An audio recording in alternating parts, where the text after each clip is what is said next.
They said the war was over. They said there was no hope. As I stood on the bridge of Spectre, one of the 5 remaining Ghost Fleet ships, the silence of space felt more suffocating than usual. I watched through the observation deck as Earth grew smaller behind us, her blue fading into the black abyss. It wasn't the first time I'd left, but it might be the last. I couldn't shake the feeling that every second spent away. She came closer to falling into Thraxian hands. Captain Vance, a voice pulled me back into the present. It was Lieutenant Carter, a sharp woman who never wasted words. All systems check. We're ready for Phase 1 of the mission. Phase 1, I muttered to myself. The easier part, getting into position. Phase 2? Infiltrating an alien armada without being detected. That was the part I wasn't sure we'd survive. Understood, Lieutenant. Begin the cloaking sequence. Carter relayed the orders, and within moments, Spectre and the rest of the Ghost Fleet, 5 ships in total, vanished from all known forms of detection. Our cloaking technology was a masterpiece of human ingenuity. It didn't just bend light.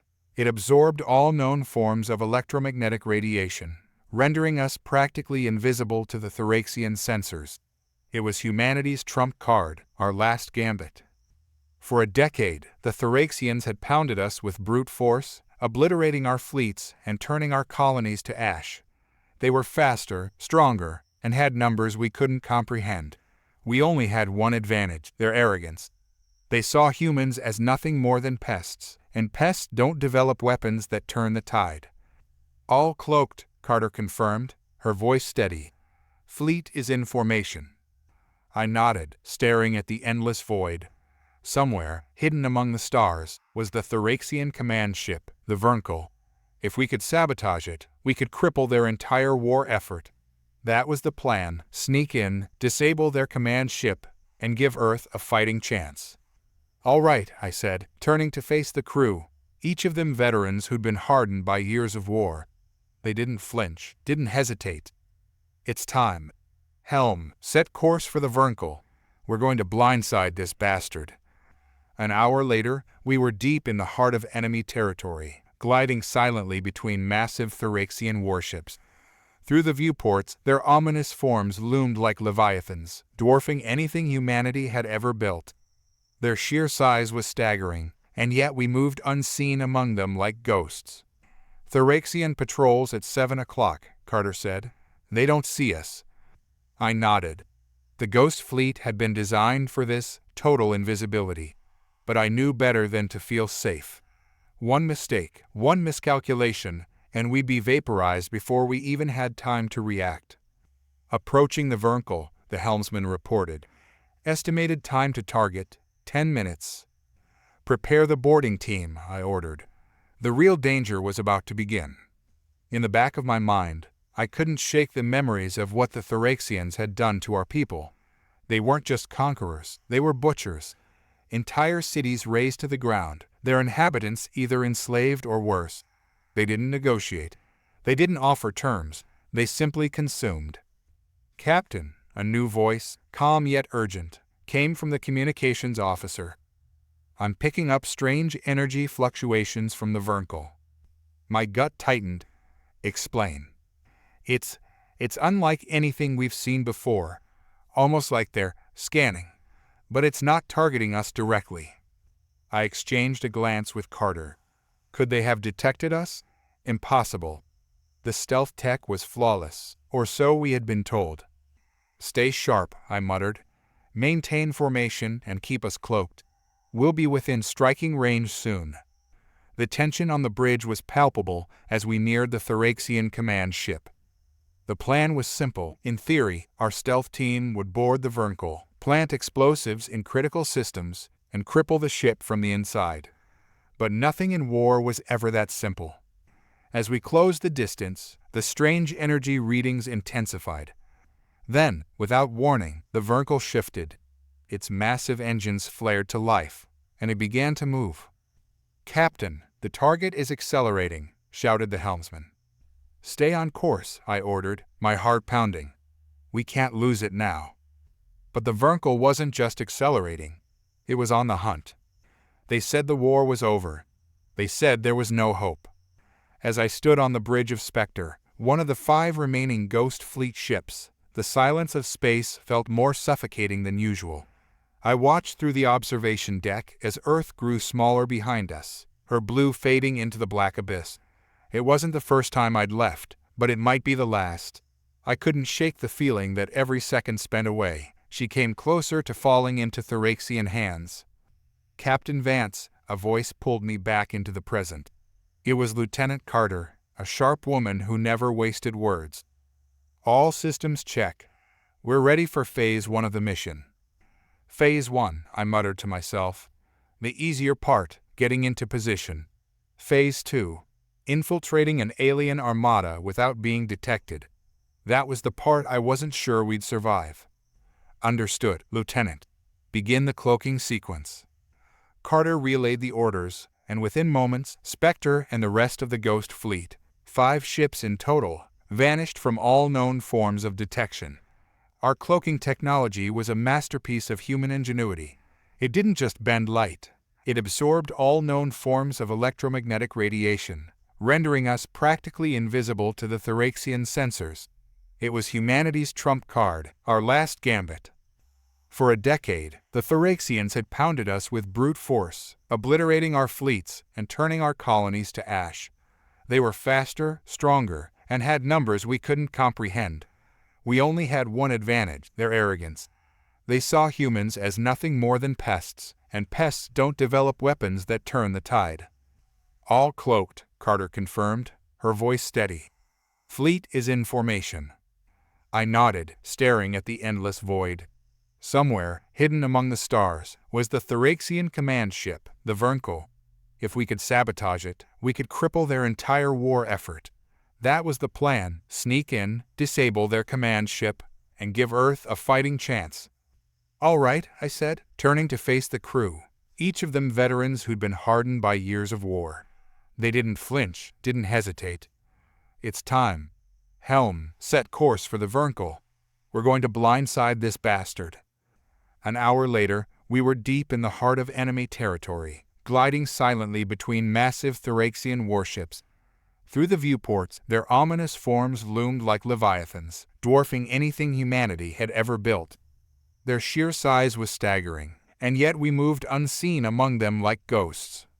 Thraxian patrols at 7 o'clock, Carter said. They don't see us. I nodded. The Ghost Fleet had been designed for this, total invisibility. But I knew better than to feel safe. One mistake, one miscalculation, and we'd be vaporized before we even had time to react. Approaching the Vernkel, the helmsman reported. Estimated time to target, 10 minutes. Prepare the boarding team, I ordered. The real danger was about to begin. In the back of my mind, I couldn't shake the memories of what the Thraxians had done to our people. They weren't just conquerors, they were butchers. Entire cities razed to the ground, their inhabitants either enslaved or worse. They didn't negotiate. They didn't offer terms. They simply consumed. Captain, a new voice, calm yet urgent, came from the communications officer. I'm picking up strange energy fluctuations from the Vernkel. My gut tightened. Explain. It's unlike anything we've seen before, almost like they're scanning. But it's not targeting us directly. I exchanged a glance with Carter. Could they have detected us? Impossible. The stealth tech was flawless, or so we had been told. Stay sharp, I muttered. Maintain formation and keep us cloaked. We'll be within striking range soon. The tension on the bridge was palpable as we neared the Thraxian command ship. The plan was simple. In theory, our stealth team would board the Vernkel, plant explosives in critical systems, and cripple the ship from the inside. But nothing in war was ever that simple. As we closed the distance, the strange energy readings intensified. Then, without warning, the Vernkel shifted. Its massive engines flared to life, and it began to move. Captain, the target is accelerating, shouted the helmsman. Stay on course, I ordered, my heart pounding. We can't lose it now. But the Vernkel wasn't just accelerating, it was on the hunt. The Vernkel's sudden movement caught us all off guard. For something that size, it moved with a terrifying agility, cutting through the void like a shark scenting blood. I felt a chill crawl up my spine. It didn't make sense. Thraxian ships didn't just change course on a whim, especially not their flagship. "Captain," Carter said, her voice clipped. "They're moving toward the outer rim of their fleet. Could be a repositioning maneuver." I stared at the tactical display, watching the Vernkel as it maneuvered ahead of us. "No," I muttered, half to myself. "It's something else." "Order, sir?" asked Lieutenant Graves from the helm, his hands hovering over the controls. His face was calm, but I could see the tension in his eyes. One wrong move and we'd be exposed. I weighed the options. We couldn't engage here, not in the middle of the Thraxian fleet. Our only choice was to follow, but every second the Vernkel moved put us closer to being spotted. Whatever they were doing, we had to stay close enough to complete our mission. "Maintain pursuit," I said finally, the decision sitting uneasily in my gut. "Keep us cloaked and ready to board at a moment's notice." We pressed on, the ghost fleet weaving between the enormous Thraxian warships like shadows. All it would take was one slip, one false maneuver, and our cover would be blown. But my crew was the best of the best, handpicked from the survivors of a dozen lost battles. If anyone could pull this off, it was them. The Vernkel continued its arc, and suddenly we saw it, their rear guard. Dozens of Thraxian ships formed a perimeter around a space that seemed unnaturally clear. No patrols, no cargo ships, just empty space. But in the middle of that emptiness, something glimmered. "Captain, what the hell is that?" Carter asked, eyes wide as the mysterious structure came into view. I squinted at the object. It looked like a massive crystalline web, hundreds of meters wide, shimmering with strange energy patterns.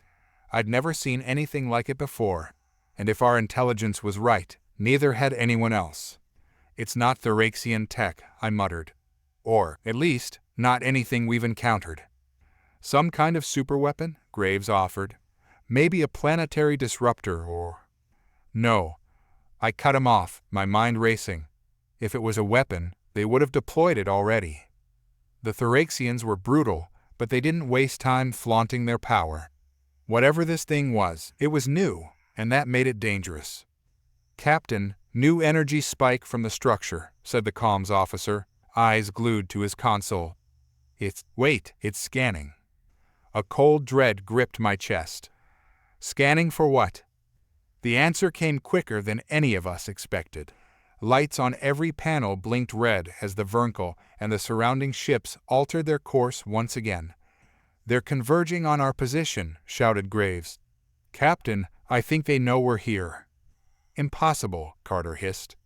"We're cloaked." But deep down, I knew something had gone wrong. Our stealth systems were foolproof, but whatever that crystal web was, it was something the engineers back on Earth hadn't accounted for. They had built a stealth system to evade conventional sensors, but this was anything but conventional. "Captain, what are your orders?" Carter asked, her voice tense but controlled. I clenched my fists. We were out of time. If the Thraxians had found a way to detect us, the mission was already in jeopardy. But there was one thing I knew for certain: we couldn't run. The moment we retreated, it would confirm their suspicions. "Continue the approach," I said firmly. "Keep us cloaked. We're sticking to the plan."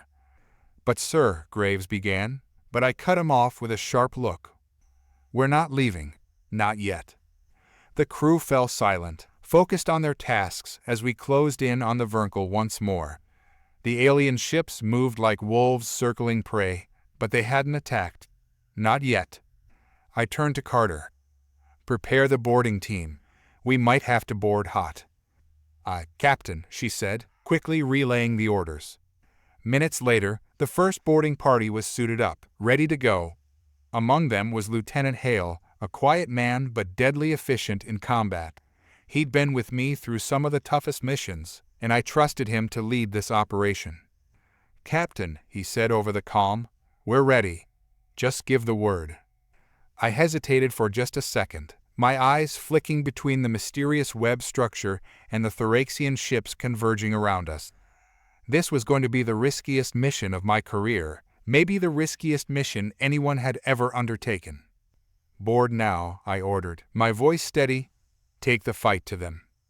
As Hale's team moved out, I turned my attention to the Vernkel, the symbol of everything the Thoraxians had taken from us.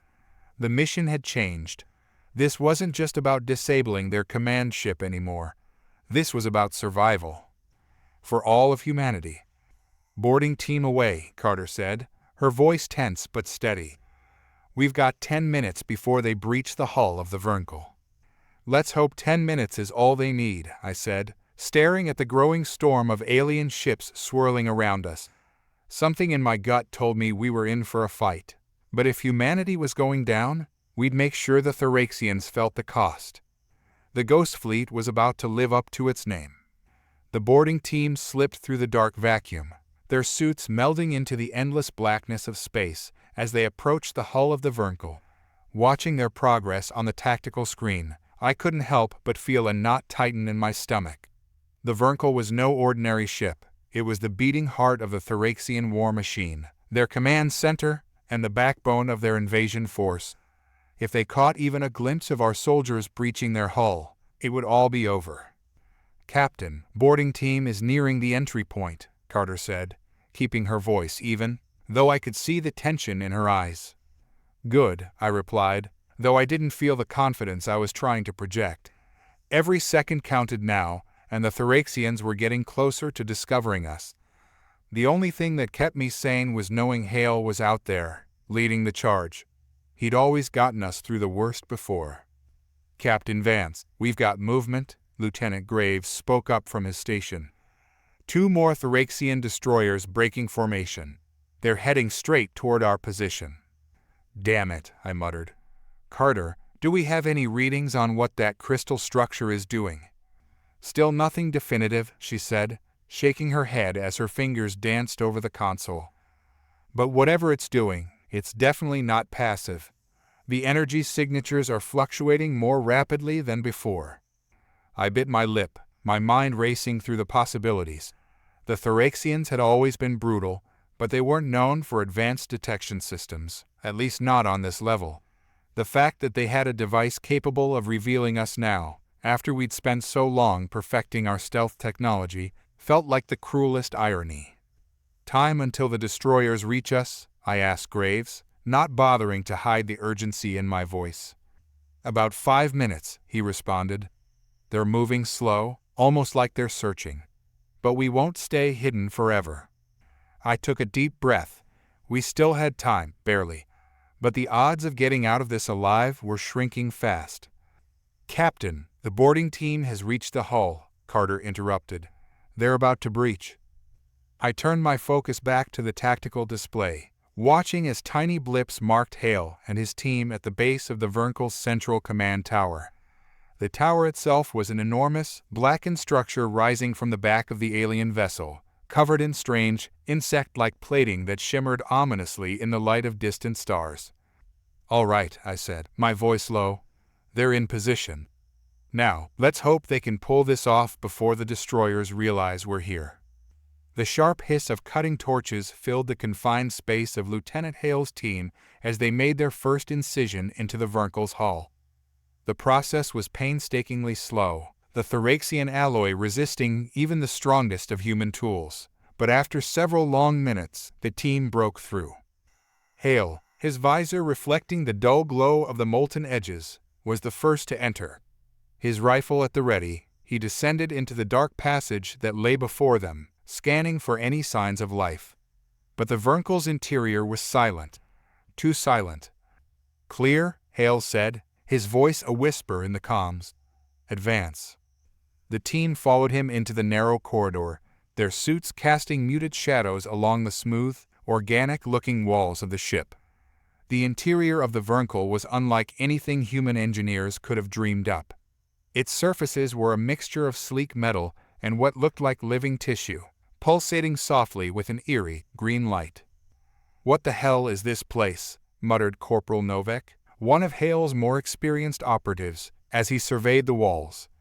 "Keep moving," Hale ordered, not bothering to respond to the unease in his team's voices. He felt it too, but there was no time for fear. The target was the main reactor, located deep within the command tower. If they could sabotage it, they could knock out the Vernkel's power systems and leave the entire Thraxian fleet in chaos. That was the plan, at least. But as Hale led his team deeper into the heart of the ship, that crystalline structure we'd seen earlier weighed heavily on his mind. It wasn't part of the original intel.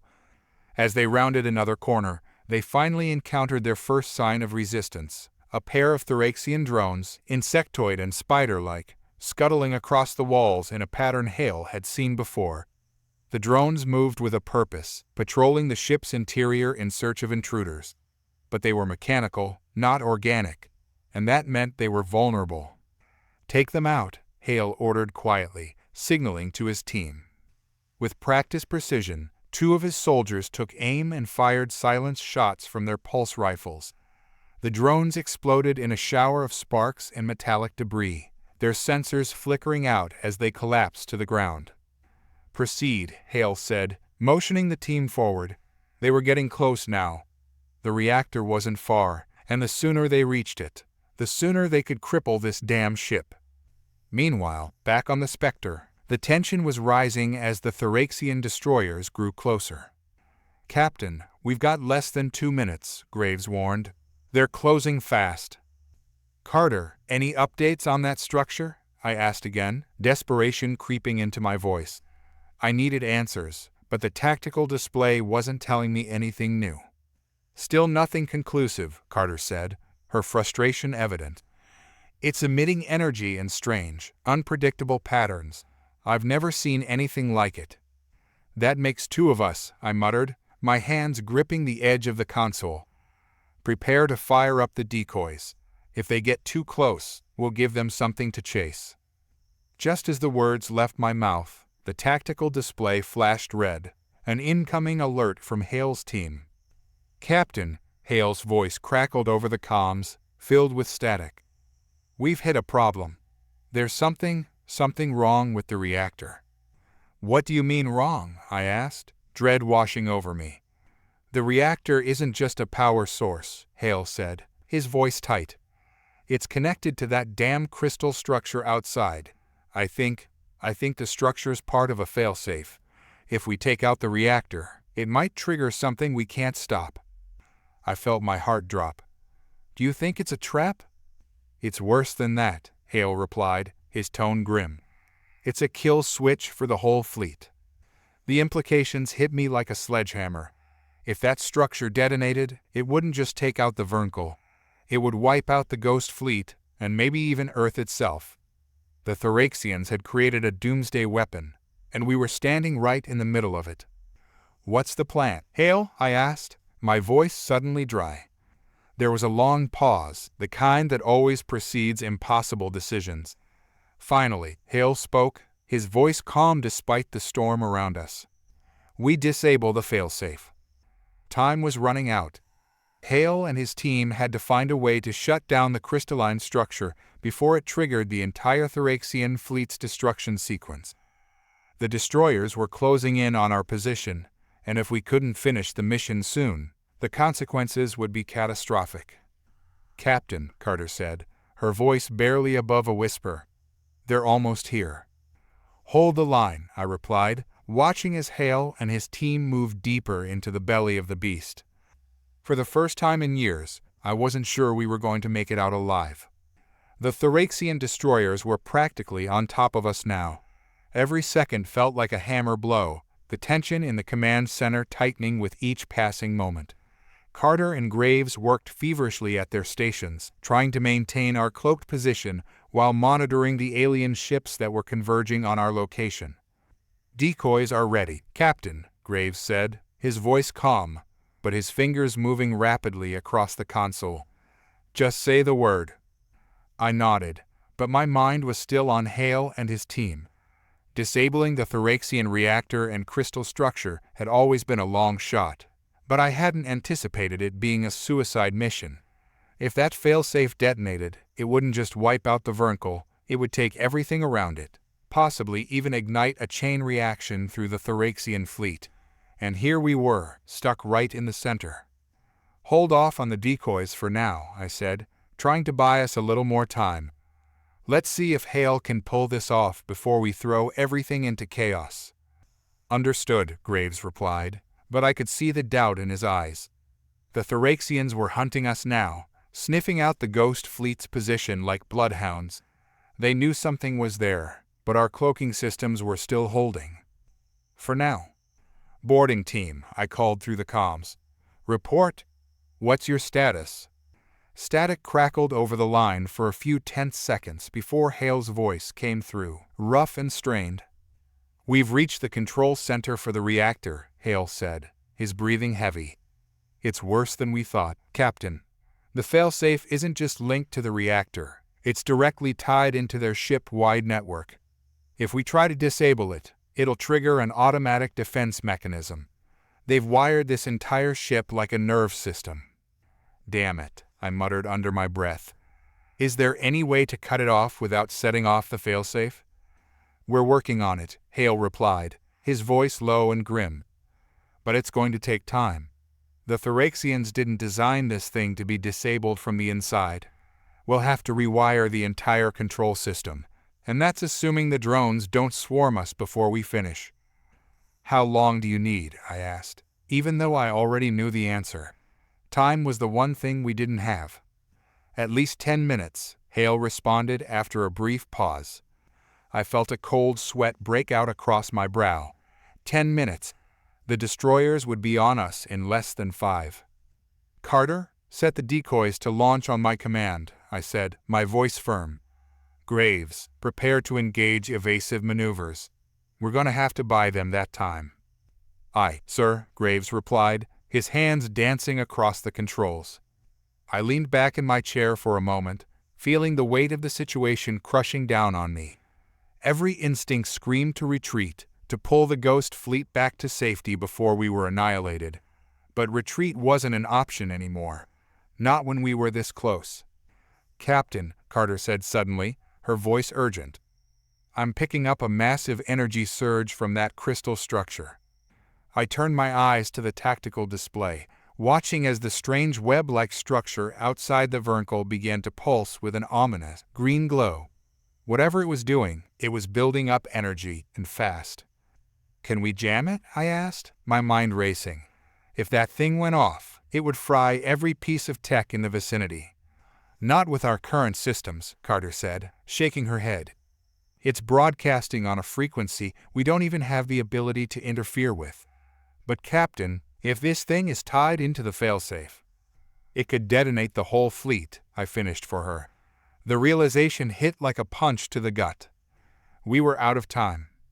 "Captain, destroyers are closing in," Graves said, his voice tight with urgency.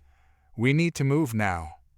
"Launch the decoys," I ordered, my voice sharp. "And initiate evasive maneuvers.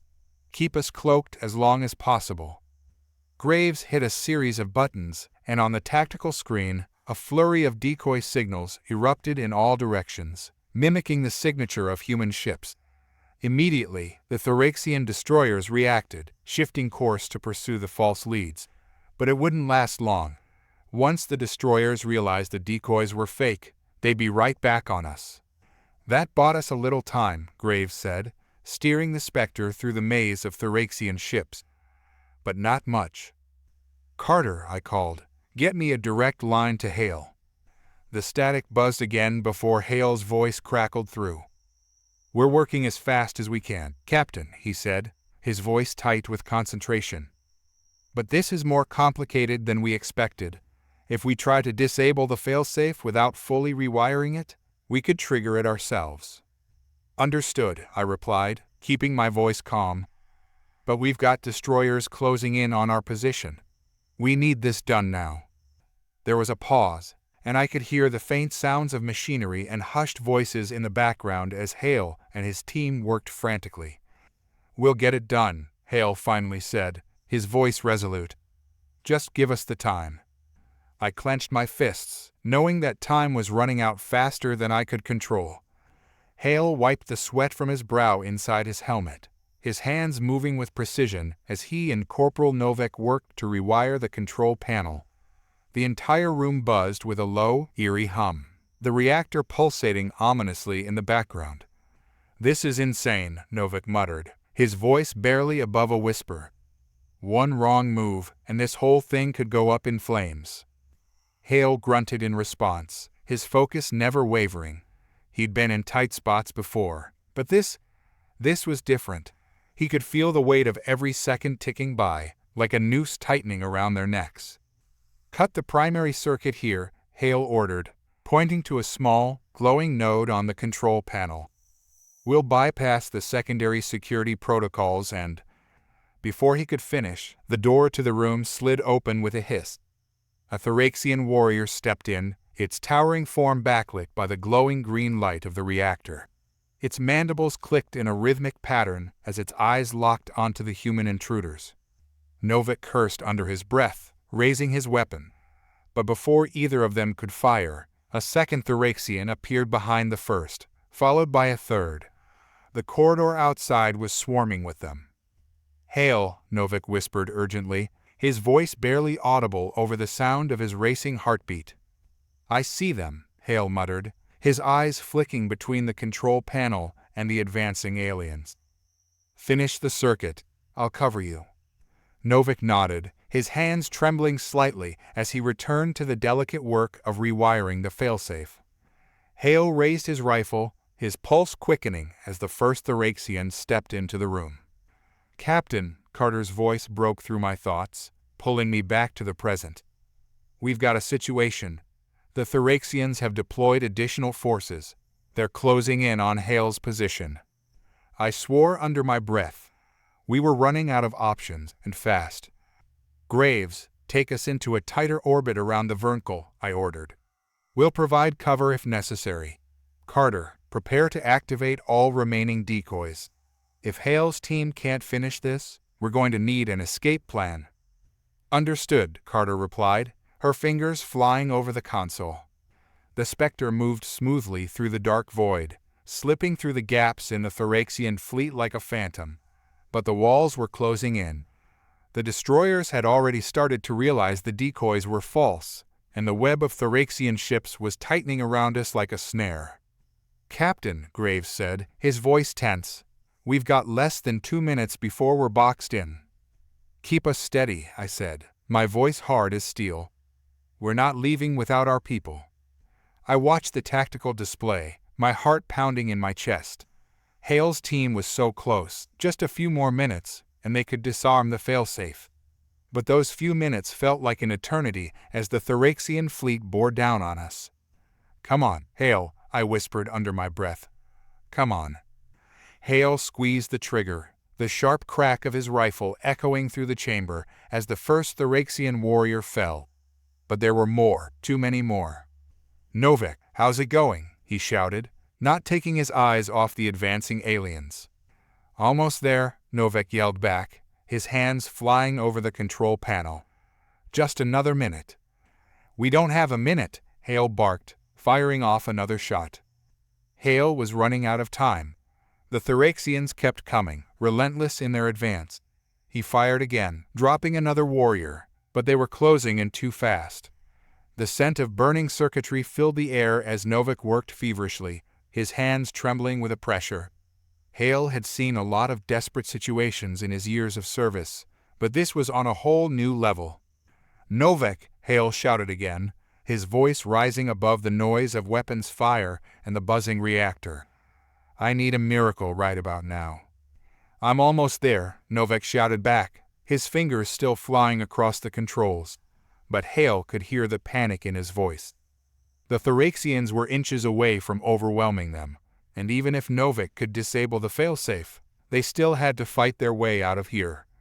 The first Thraxian reached Hale, its mandibles clicking as it lunged forward. He sidestepped just in time, driving the butt of his rifle into the creature's skull with a sickening crack. It fell, but another immediately took its place, swinging a jagged blade toward him. Hale ducked and fired point-blank into the alien's chest, sending it crumpling to the floor. The others were closing in fast now, too fast.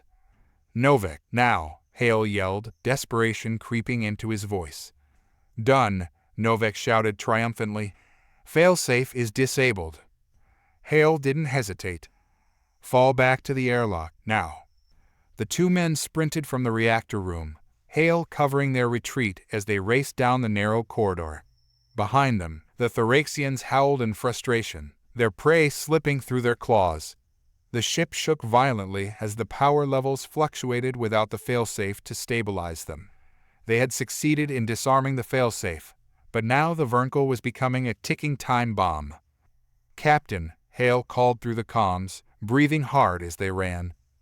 "Failsafe is down, but this ship is going to blow. We need an extraction, now." On the bridge of the Spectre, I felt a surge of relief at Hale's words. They'd done it. But now came the hard part, getting them out of there before the whole damn ship went up in flames. "Graves, prepare for a close-range extraction," I ordered, my mind racing. "Get us as close to their position as possible." "Aye, sir," Graves responded, his face tight with concentration as he maneuvered the Spectre through the rapidly closing gaps in the Thoraxian fleet. "Carter, status on the Thoraxians?" I asked, my voice sharp. "They're converging on us again," Carter replied grimly. "They've realized the decoys are fake. We've got about 60 seconds before they're on top of us." "Bring up the cloaking field," I ordered, "and get ready to jam their targeting systems. We're pulling our people out, no matter what it takes." The Spectre surged forward, weaving between the massive Thoraxian warships as it closed in on the Vernkel. I could see the enemy ships moving to intercept, their weapons beginning to glow with lethal energy. "Cloak is holding," Graves said, his voice tense. "But they're scanning for us. It won't last long." "We don't need long," I replied, my eyes locked on the tactical display. "Just get us in position." Hale and Novik reached the airlock just as the ship rocked with another violent tremor. The lights flickered, and the dull roar of the reactor echoed through the walls, growing louder with each passing second. "Open the hatch," Hale barked, slamming his hand on the controls. The door hissed open, revealing the void of space outside. "We need to jump," Novik said, his voice high with panic. Hale nodded grimly, checking his helmet seals one last time. "On 3. 1, 2, 3. They launched themselves out of the airlock just as the reactor behind them began to overload, the pulsing green light turning an ominous red. The Vernkel shuddered, the hull starting to fracture under the strain of the destabilizing power core. The two humans floated in the void, weightless for a moment, before the familiar shape of the Spectre appeared out of the blackness, its stealth field flickering briefly as it extended its magnetic grapplers. "Got them," Carter called from her station. "Reeling them in now." Inside the ship, the grapplers latched onto Hale and Novik, pulling them into the safety of the Spectre just as the Vernkel began to implode. The Thoraxian ship crumpled in on itself, the reactor core detonating in a brilliant explosion of light and energy that lit up the void. But there was no time to celebrate. "Thoraxians are locking onto us," Graves shouted. "They've found our position." "Evasive maneuvers," I barked, gripping the armrest of my chair as the ship lurched into action. "Get us the hell out of here." Graves swung the Spectre around, dodging the incoming fire from the Thoraxian destroyers. Explosions rocked the space around us, the ship shaking violently as we narrowly avoided being vaporized. "They're closing in fast, Captain," Carter warned, her voice tight. "We're not going to be able to outrun them in a straight fight." I gritted my teeth. "Then we don't fight. Graves, take us into the debris field from the Vernkel. We'll use the wreckage to lose them." Graves didn't hesitate, steering the Spectre toward the rapidly expanding cloud of debris from the destroyed alien ship. The Thoraxian fleet was right on our tail, but the dense field of twisted metal and wreckage gave us a momentary advantage. As we slipped into the debris field, the Thoraxians hesitated, unsure of where to aim. Their sensors were scrambled by the wreckage, giving us a precious few seconds to disappear. "Hold steady," I whispered, watching the tactical display as the Thoraxian ships searched the debris field. "Hold steady." For what felt like an eternity, we waited in silence, the Spectre drifting among the remains of the Vernkel. The Thraxians scanned the area, but they couldn't find us. Finally, after what felt like an eternity, the enemy ships began to peel away, their search patterns widening as they gave up the hunt. "They're pulling back," Carter said, her voice filled with relief. "We're in the clear." I leaned back in my chair, letting out a breath I hadn't realized I was holding. We had done it. We had taken out the failsafe, saved our people, and lived to fight another day. But the cost had been high. "Hale, Novak, you both all right?" I asked through the comms.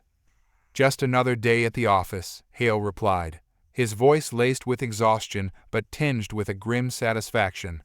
"We'll live." "Good," I said, the weight of the battle finally beginning to lift. "Because this war isn't over yet. The Thraxians might have lost this round, but they'd be back. And next time, we'd be ready." The tension hadn't fully released as the Spectre drifted quietly through the debris field.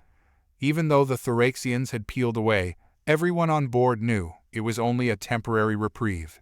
The war was far from over, and the latest encounter had shown just how deadly the enemy could be.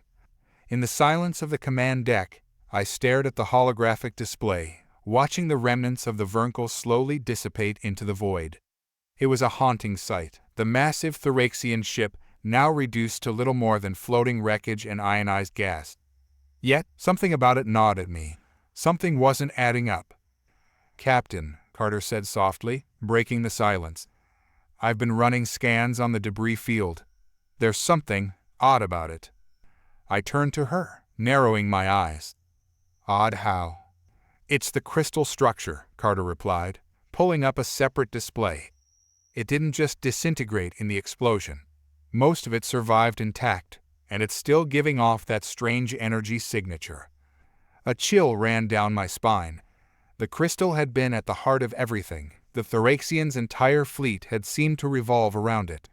And now, even after the reactor exploded, it still pulsed with power, like it hadn't even been touched by the destruction. "Is it stable?" I asked, my voice low. "That's the thing," Carter said, her brow furrowed. "It's emitting some kind of signal, but I can't decipher it. It could be a distress beacon, or something worse." I took a deep breath, staring at the glowing crystal on the display. It was dangerous, possibly more dangerous than we realized. And now it was floating freely in space, waiting for the Thraxians to return and reclaim it. "Graves," I said, turning to the helm, set a course back toward the crystal. Graves looked at me, his expression one of disbelief. "Sir? You want us to go back toward that thing? We barely got out alive." "We need to figure out what it's doing," I said firmly. "If that crystal is broadcasting some kind of signal, it could be calling reinforcements. We can't afford to leave it here for them to recover." Graves hesitated, then nodded. "Aye, Captain. Course set." The Spectre shifted direction, slowly making its way back toward the heart of the debris field. The closer we got to the crystal, the more uneasy I felt. There was something wrong about it, something that didn't fit with what we knew about Thraxian technology. As we approached, the crystal's energy signature grew stronger, its glow intensifying. It pulsed rhythmically, like a heartbeat, and I couldn't shake the feeling that it was alive somehow, that it was aware of us. "Carter, what's the status on that signal?" I asked, my voice barely concealing my growing unease. "I'm still trying to decode it," she replied, her fingers flying over the console. "It's a complex waveform, unlike anything we've encountered before, but it's definitely communicating, or trying to." "Trying to," I repeated, narrowing my eyes. Carter looked up from her screen, her face pale. "It's not just broadcasting, Captain, it's scanning us." A cold weight settled in my chest. The crystal was studying us, analyzing the Spectre like we were the subjects of an experiment. "Graves, back us off," I ordered quickly. "Get us clear of that thing, now." Before Graves could respond, alarms blared across the bridge. The ship's systems flickered, and a low hum resonated through the hull as the lights dimmed for a brief moment. "What the hell was that?" I demanded, gripping the armrest of my chair. "It's the crystal," Carter shouted, her eyes wide with shock. It just sent out some kind of electromagnetic pulse. Our systems are being affected. Graves, full power to engines, I barked, feeling the ship struggle against the strange pulse. We need to get out of range. The Spectre lurched forward, but it was sluggish, like we were caught in a web. I could see the crystal glowing brighter now, pulsing faster. Whatever it was doing, it was gaining strength. Carter, can we shut it down? Jam the signal. Anything, I shouted over the chaos. I'm trying, but the pulse is interfering with our systems, she yelled back, her hands flying over the controls in a desperate attempt to regain control. The ship shook violently, and I could hear the creak of stressed metal as the Spectre fought against the invisible force pulling us toward the crystal. The Thoraxians had rigged this thing to be more than just a failsafe. It was a weapon, and now it had us in its grip. Captain, we're losing power to the engines, Graves shouted, his voice tinged with panic. I clenched my fists, feeling the cold sweat on my palms. We had to get out of here before the crystal's pulse completely overwhelmed us. Divert all power to shields and engines, I ordered. I don't care if it fries the rest of the ship. Get us out of here. Graves didn't hesitate, rerouting every ounce of energy we had left into the engines. The Spectre shuddered under the strain, the lights flickering again as the pulse intensified. For a moment, I thought we were done for. The pull of the crystal was too strong, its energy too overwhelming. But then, slowly, we began to break free. The ship groaned as the engines roared to life, pushing us away from the deadly glow. Captain, we're clear, Graves called out, relief flooding his voice. I let out a breath I hadn't realized I was holding. The Spectre surged forward, away from the crystal and the debris field, leaving the pulsating threat behind. But I knew it wasn't over. That thing wasn't just some Thoraxian failsafe. It was something else. Something far more dangerous. Carter, I said, my voice steady despite the adrenaline still coursing through me. We need to figure out what that crystal is, and fast. She nodded, already working on the scans. I'll get right on it, Captain. As the Spectre moved deeper into the void, putting more distance between us and the crystal, I couldn't shake the feeling that we had just uncovered a threat far bigger than anything we'd faced before. The Thoraxians had always been a formidable enemy, but this was something different, something ancient, something alien even to them. And it wasn't finished with us yet. The Spectre cruised through the silent void, leaving behind the debris field and the eerie glow of the crystal. But even as we put more distance between ourselves and the Thoraxian wreckage, the tension in the ship remained thick. Every system had been rattled by the electromagnetic pulse, and the crew was on edge. On the bridge, Carter worked feverishly at her station, her face illuminated by the dim glow of the tactical display. Novik had joined her, the two of them poring over the scans we'd managed to get before we pulled out. The rest of the bridge was quiet, but I could feel the weight of what had just happened hanging over everyone. Captain, Novik called, his voice calm but urgent. You need to see this. I stepped over to the display, where a series of strange symbols and waveforms flashed across the screen. The crystal signal wasn't just complex. It was beyond anything our systems had ever encountered. It was alien, yes, but there was something else. Something ancient. This isn't just Thoraxian tech, Novik said, his brow furrowed. It's older. Way older. I raised an eyebrow.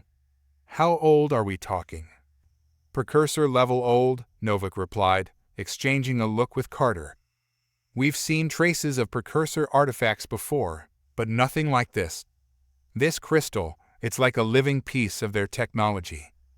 Precursor tech, the stuff of legends and myths, artifacts from a long-dead civilization that had supposedly once ruled the galaxy, only to vanish without a trace. There had been rumors of advanced technology left behind, but no one had ever confirmed it. Until now. And it's broadcasting a signal, I muttered, staring at the waveform on the screen. But to whom? That's the part that worries me, Carter said quietly. It's sending out a pulse, but we can't identify the destination. It could be calling reinforcements, or worse. The thought sent a chill down my spine. We had barely survived the Thoraxians' assault. But if this crystal was some kind of beacon for something even more dangerous? How long do we have until something, answers that call? I asked. We can't be sure, Novik replied, tapping a few commands into the console. The signal is growing stronger, but it's also intermittent. It could be days, or it could be hours. I rubbed my temples, feeling the weight of the situation settling on my shoulders. This wasn't just a war with the Phyrexians anymore. We had stumbled onto something much bigger.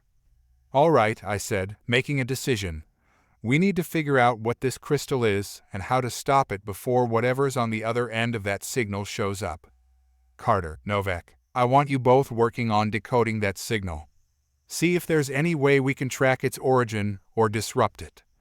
They both nodded and got to work, but the atmosphere in the room remained tense. I turned to Graves, who was monitoring the ship's systems from the helm. Graves, how's the Spectre holding up after that pulse? I asked. Not great, Graves admitted, his hands moving over the controls. The pulse knocked out some of our secondary systems, and the engines are running hot. We'll need time to do repairs, but we can still move if we need to. We may not have much time, I muttered, staring out at the stars through the viewport. The crystal was behind us, but its presence lingered in my mind like a shadow. Hours passed as the Spectre drifted further into deep space, putting more distance between us and the Phyrexian wreckage. But the sense of impending doom never faded. I spent most of the time on the bridge, watching as Carter and Novik sifted through data, trying to make sense of the crystal's signal. It was late into the cycle when Carter finally stood up, her face pale but determined.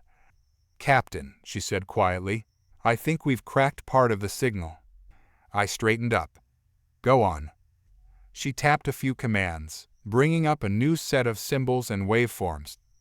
This isn't just a signal, it's a message, and it's not just broadcasting in one direction. It's triangulating. Triangulating? I repeated, my stomach sinking. It's looking for something, Novik added. Something specific. The more we analyze it, the more it seems like the signal is searching for multiple points of origin. Multiple points, I said, dread settling in. Like more of these crystals? Carter nodded. It's possible. If there are more of these things scattered across the galaxy, they could be communicating with each other? Or worse, waiting to activate. The full scope of the situation hit me like a freight train. If these crystals were part of some ancient precursor technology, and if they were scattered across the galaxy, they could be more than just a weapon. They could be a network, a system designed to awaken something long dormant. And we had just triggered one of them. How many? I asked, my voice low. How many of these crystals could be out there? We don't know, Novik replied, his face grim. But if this one was buried deep in Phyrexian space, it's possible that there are others in similar positions. Maybe even on human worlds. My mind raced with the implications. If the Phyrexians had been sitting on precursor technology all this time without realizing it, they could have accidentally awakened something far beyond their control. And now that we had disrupted it, the entire galaxy could be at risk. We need to stop this signal, I said firmly, before it completes whatever it's trying to do. We'll need to get closer to the crystal to do that, Novik said. Our systems are still damaged from the pulse, but if we can withstand another blast, I might be able to disrupt the transmission. I glanced at Graves. What's the risk? Graves looked grim. High. The pulse almost knocked us out of commission the first time. If it hits us again, we could lose power completely, and if we're caught without engines in Phyrexian space. We all knew what that meant. The Phyrexians would find us eventually, and we wouldn't be able to escape. But the alternative, letting the crystal's signal go unanswered, was worse. Much worse. We'll take the risk, I said after a moment. Graves, plot a course back to the crystal. We're going to shut this thing down before it's too late. The Spectre turned once more, heading back toward the glowing wreckage of the Vernkel and the ominous pulse of the crystal. This time, we knew what we were walking into, and this time we would have to stop it, whatever the cost. As we maneuvered the Spectre back toward the debris field, The atmosphere on the bridge was thick with a mix of determination and dread. I could feel the weight of my crew's anxious glances, each of us acutely aware of the risks we were taking. The thought of another pulse from the crystal hung over us like a dark cloud. "Captain, I'm preparing the disruptor for when we get closer," Novak said, his fingers moving deftly over the controls. "But I'll need a clear line of sight to the crystal to target it effectively." "Understood," I replied, scanning the tactical display as we neared the remnants of the Vernkel. The massive Thoraxian wreckage floated silently, a stark reminder of the battle we'd just endured. The crystal, too, glimmered ominously amidst the scattered debris, pulsating like a malevolent heartbeat. As we approached, I caught sight of the swirling energies surrounding the crystal. It looked almost alive, the colors shifting and twisting in a way that felt like it was trying to communicate. I suppressed a shiver as we drew nearer. Whatever power it possessed was both captivating and terrifying. "All systems are online," Graves announced, his voice steady despite the tension. "We're ready when you are." "Let's make sure we have our shields up and ready to go," I instructed. "I don't want to be caught off guard this time." The ship hummed as we powered up our defenses, the familiar sound bringing a sense of comfort amidst the uncertainty. I could see Carter still focused on the signal, her brows furrowed in concentration. "We're almost in position," she said, her eyes darting to the display. "But the signal's becoming more erratic as we get closer. I think it's adapting to our presence." "Just keep an eye on it," I urged, my gaze locked on the pulsating crystal. "We're going to disrupt it before it can do anything else." As we closed in, I could feel the energy pulsing through the ship, resonating with the rhythm of the crystal. It was as if the two were inextricably linked, and the closer we got, the more I felt the Spectre straining against an unseen force. "Novak, can you target it yet?" I asked, my voice tight with urgency. "Almost," he replied, his brow beaded with sweat. "I just need to stabilize the targeting array. One more moment." But then, without warning, the crystal pulsed violently, sending a shockwave through the Spectre. The ship lurched, alarms blaring as systems flickered. "Graves, status," I shouted, gripping the edge of my console as the ship rocked. "Engines are struggling," he replied, his voice strained. "I'm diverting power, but we need to stabilize." "Shields holding?" I asked, my heart racing. "For now," Graves gritted his teeth, sweat glistening on his forehead. "But we can't take many more hits like that." I locked eyes with Novak, who was still focused intently on his console. "We need to disrupt that signal now," I urged. "Just a little longer," he grunted, fingers flying over the controls. "I'm almost there." The crystal pulsed again, and the ship rattled violently. I could feel the vibrations deep in my bones, and I knew we were running out of time. Whatever was on the other end of that signal wouldn't be far behind. "Targeting is almost locked," Novak shouted, a glimmer of hope in his eyes. "Now, Novak," I ordered, my voice rising over the cacophony of alarms. "Do it now." With a decisive motion, he hit the activation key. A beam of energy shot from the Spectre, slamming into the crystal's glowing surface. For a brief moment, everything seemed to hold still, the ship suspended in the chaos as the energy collided with the crystal's pulse. And then, an explosion of light erupted. The crystal flared, the beam clashing against it like a storm of energy, the intensity blinding. I shielded my eyes, feeling the heat radiating through the bridge as the pulse oscillated wildly. The ship shook violently, and I could hear the metal creaking as we strained against the forces unleashed. Then, just as suddenly as it had started, the pulse shattered. The crystal erupted in a brilliant flash, sending shards of energy cascading outward like a supernova. I gasped, feeling the shockwave wash over us, and braced myself against the console. "Status report," I barked, trying to regain my focus. "The crystal is destabilizing," Carter shouted, her voice filled with astonishment. "The signal is collapsing, and the energy is dissipating." "Keep an eye on it," I said, scanning the monitors. "We need to ensure it doesn't launch a secondary pulse." But before we could fully process the victory, another tremor shook the Spectre, more violent than the last. I felt my heart race as I turned to see a massive shadow sweeping across the viewport. "Incoming vessels," Graves shouted, panic in his voice. I stared out into the void, dread settling in as the silhouettes of Thraxian ships emerged from the darkness, their sleek forms cut through the blackness, engines glowing with ominous light. They had come to investigate the signal, and we had unwittingly drawn them right to us. "How many?" I demanded, adrenaline surging through me. "At least 5, Graves replied, his fingers flying over the controls. "And they're armed." We had no time to celebrate our small victory.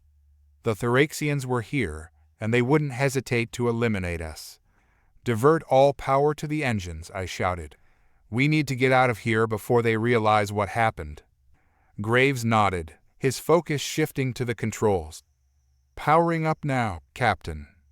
As the Spectre surged forward, I could see the Thraxians activating their weapons. Red energy beams crackled to life, illuminating the darkness of space as they locked onto us. "Brace for impact," I shouted, my heart pounding. The ship rocked as blasts of energy whizzed past, narrowly missing us. I could feel the tension in the air, every second stretching into eternity as we darted through the debris field. "Targeting solutions are locking," Novak called, his eyes darting across the screens. "We can't outrun them for long." "Can we get a shot off?" I asked, my voice tight. "We could, but it would take too long to recharge," he replied, his fingers dancing over the controls. "We need to either disable their ships or find cover." "Then find us some cover," I ordered. "We can't afford to be out in the open." Graves navigated the ship through the wreckage, twisting and turning to avoid the incoming fire. The view outside was a chaotic dance of lights and shadows as we weaved through the remnants of the Vernkel. "On your mark, Captain," Graves shouted as we approached a cluster of larger debris. "We can use that for cover." "Now," I barked, gripping the edge of my chair as we angled the ship toward the wreckage. The Spectre slid behind the shattered remains of the Thraxian cruiser just as another volley of energy fire raked across our previous position. The blast struck the debris, sending fragments flying into the void. We had made it, at least for the moment. "Status," I called out, catching my breath. "Shields are holding at 70%, Graves reported, glancing at the monitors. "But they'll recharge slowly while we're in this position." "Novak, get the weapons online," I said, determination surging within me. "We're not just going to sit here and wait for them to come to us. We're going to fight back." The crew nodded, the fire of battle igniting in their eyes. We had faced insurmountable odds before, and we would do so again. As I peered through the viewport, I could see the Thraxian ships hovering outside, searching for us amidst the wreckage. They were circling like vultures, waiting for their prey to show itself. "We need to draw them in," I said, formulating a plan. "Carter, can you send out a false signal from our comms? Something that will make them think we're still out in the open." She nodded, determination written across her face. "I can spoof our signal to mimic a distress call. It should buy us some time." "Do it," I ordered. "And once they move in, we'll hit them hard." As Carter worked quickly at her console, I could feel the adrenaline coursing through me. This was our moment to turn the tide, to prove that humanity could rise against any challenge, no matter how insurmountable. The Thraxians would soon learn that they had underestimated us, and that would be their downfall. The tension in the Spectre was palpable as we prepared to execute our counteroffensive. I could hear the steady hum of the ship's systems, the faint beeping of the tactical display, and the sound of Graves tapping commands into the helm. Outside, the Thraxian ships loomed, their menacing silhouettes contrasting starkly against the twinkling stars. "Carter, how's that false signal coming?" I asked, trying to keep my focus steady despite the thrumming anxiety in my chest. "Almost ready, Captain," she replied, her fingers flying across the console. "I'm adjusting the frequency now to mimic a low-power distress call. It should be convincing enough to draw them in." "Good. Novak, get the weapons online and ready to fire. We need to take them by surprise." "On it, Captain," he said, his eyes sharp and focused as he worked on the weapon systems. "Graves, keep us steady behind this debris," I ordered, glancing out the viewport. The Thraxians were still patrolling the area, their ships searching for any signs of us. "We don't want them to realize we're hiding until it's too late." As Carter's fingers danced across her console, I could see the waveform of the false signal start to take shape on the displays. It pulsed like a heartbeat, weak and desperate, just as we had hoped it would. "Signal is live," she announced, her voice steady. "They're picking it up, Captain." I leaned forward, watching the Thraxian ships. For a moment, there was stillness in the void. Then one of the ships began to turn toward the source of the distress call. The others followed suit, slowly moving in our direction, their weapons still charged and ready. "Here they come," I murmured, adrenaline pumping through me. "Graves, prepare to reposition as soon as they get within range." The Thraxians moved cautiously, their ships weaving in and out of the debris field, searching for the source of the signal. I could see their tactical displays lighting up as they closed in, their ships glowing with the promise of energy discharge. "Steady," I whispered under my breath, my heart pounding as I waited for the right moment. "Target locked," Novak called out, his voice filled with excitement. "Just say the word, Captain." "Now," I commanded, and the Spectre surged from its hiding spot. The moment we emerged, I could feel the ship shudder as we unleashed our weaponry. Energy beams shot out, slicing through the void like blazing daggers. The first blast struck the nearest Thraxian ship, and it erupted in a shower of sparks and debris. "Direct hit," Novak shouted, the exhilaration evident in his tone. "They're returning fire." "Graves, evasive maneuvers," I yelled, gripping the edge of my console as the ship rocked from incoming blasts. "Keep us moving." The Spectre dodged to the side, weaving in and out of the debris as energy bolts flashed past us. The chaos of battle enveloped us, the bridge filled with the sounds of alarms, explosions, and the intensity of our crew working as a well-oiled machine. "Second ship is coming into range," Novak called, excitement bubbling in his voice. "Prepare to fire again." "Firing," I commanded, and another burst of energy erupted from the ship, slamming into the second Thraxian vessel. It buckled under the assault, the shields failing as it struggled to remain operational. "Captain, they're regrouping," Carter shouted, her voice tense. "They're coordinating an attack formation." "Then we need to break their formation," I replied, my mind racing. "Graves, plot a course to flank them." "Already on it," he shouted, his fingers moving deftly across the controls. The Spectre veered sharply, angling toward the edge of the debris field. The Thraxian ships, realizing their danger, began to adjust their positions, but we were faster. We surged around the remnants of the Vernkel, using the wreckage to our advantage. "Now," I ordered as we came into range once more. Another barrage of fire erupted from our ship, striking the third Thraxian vessel with a powerful blast. The ship shuddered, sparks flying from its hull as it careened into the fourth ship, setting off a chain reaction of chaos. "3 down," Novak shouted, elation in his voice. "Keep it coming, Captain." But the remaining 2 Thraxian ships were adapting quickly, their weapons blazing as they tried to cut us off. We were outnumbered, but we had the element of surprise on our side.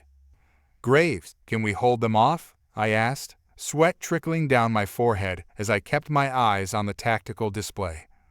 "We can, if we can keep moving," he replied, focusing intently on the controls. "But we need to take down at least one more if we want to even the odds." I could see the remaining Thraxians adjusting their formation, their ships moving in closer. They wouldn't hesitate to take us down if we gave them the chance. "Carter, boost our shields to maximum," I ordered. "We need to withstand their next attack." She nodded, her fingers flying over the controls as she adjusted the power distribution. I could feel the energy coursing through the ship, and the shields flickered back to life, a glowing barrier surrounding us. "Shields are at full power," Carter announced, her voice steady. "We're ready, Captain." "Then let's finish this," I said, determination igniting within me. "Novak, prepare another volley. This time, target the lead ship. We take out their command, and the rest will scatter. Locking on, he called, the thrill of battle palpable in his voice. The tactical display lit up, showing the lead ship's shields flickering, barely holding against our assault. On my mark, I said, feeling the tension rise. 3, 2, 1, fire. We unleashed another torrent of energy, the beams slamming into the lead ship. It shuddered violently, the hull cracking under the onslaught. For a moment, time seemed to slow as we watched, breathless, the shields failing, the ship erupting into a cascade of flames and debris. Yes, Novak shouted, a fierce grin spreading across his face. One down. But we had no time to celebrate. The remaining Thraxian ship was now in full panic mode, energy blasts erupting wildly as it struggled to regain control. I could see its weapons locking onto us, and I knew we had to act fast. Graves, prepare for evasive maneuvers, I commanded. We need to reposition before they can hit us. He nodded, his eyes focused. I'm on it. Hold on. The Spectre swung sharply to the side, narrowly avoiding the incoming fire. The ship shuddered, and I could hear alarms blaring as we twisted through the debris, dodging the chaotic flurry of energy bolts. Novak, any chance we can get another shot off? I asked, my heart racing as we maneuvered through the wreckage. I'm trying. The targeting systems are struggling to lock on, he replied, frustration creeping into his voice. Carter, any updates on that signal? I asked, trying to keep my focus steady amidst the chaos.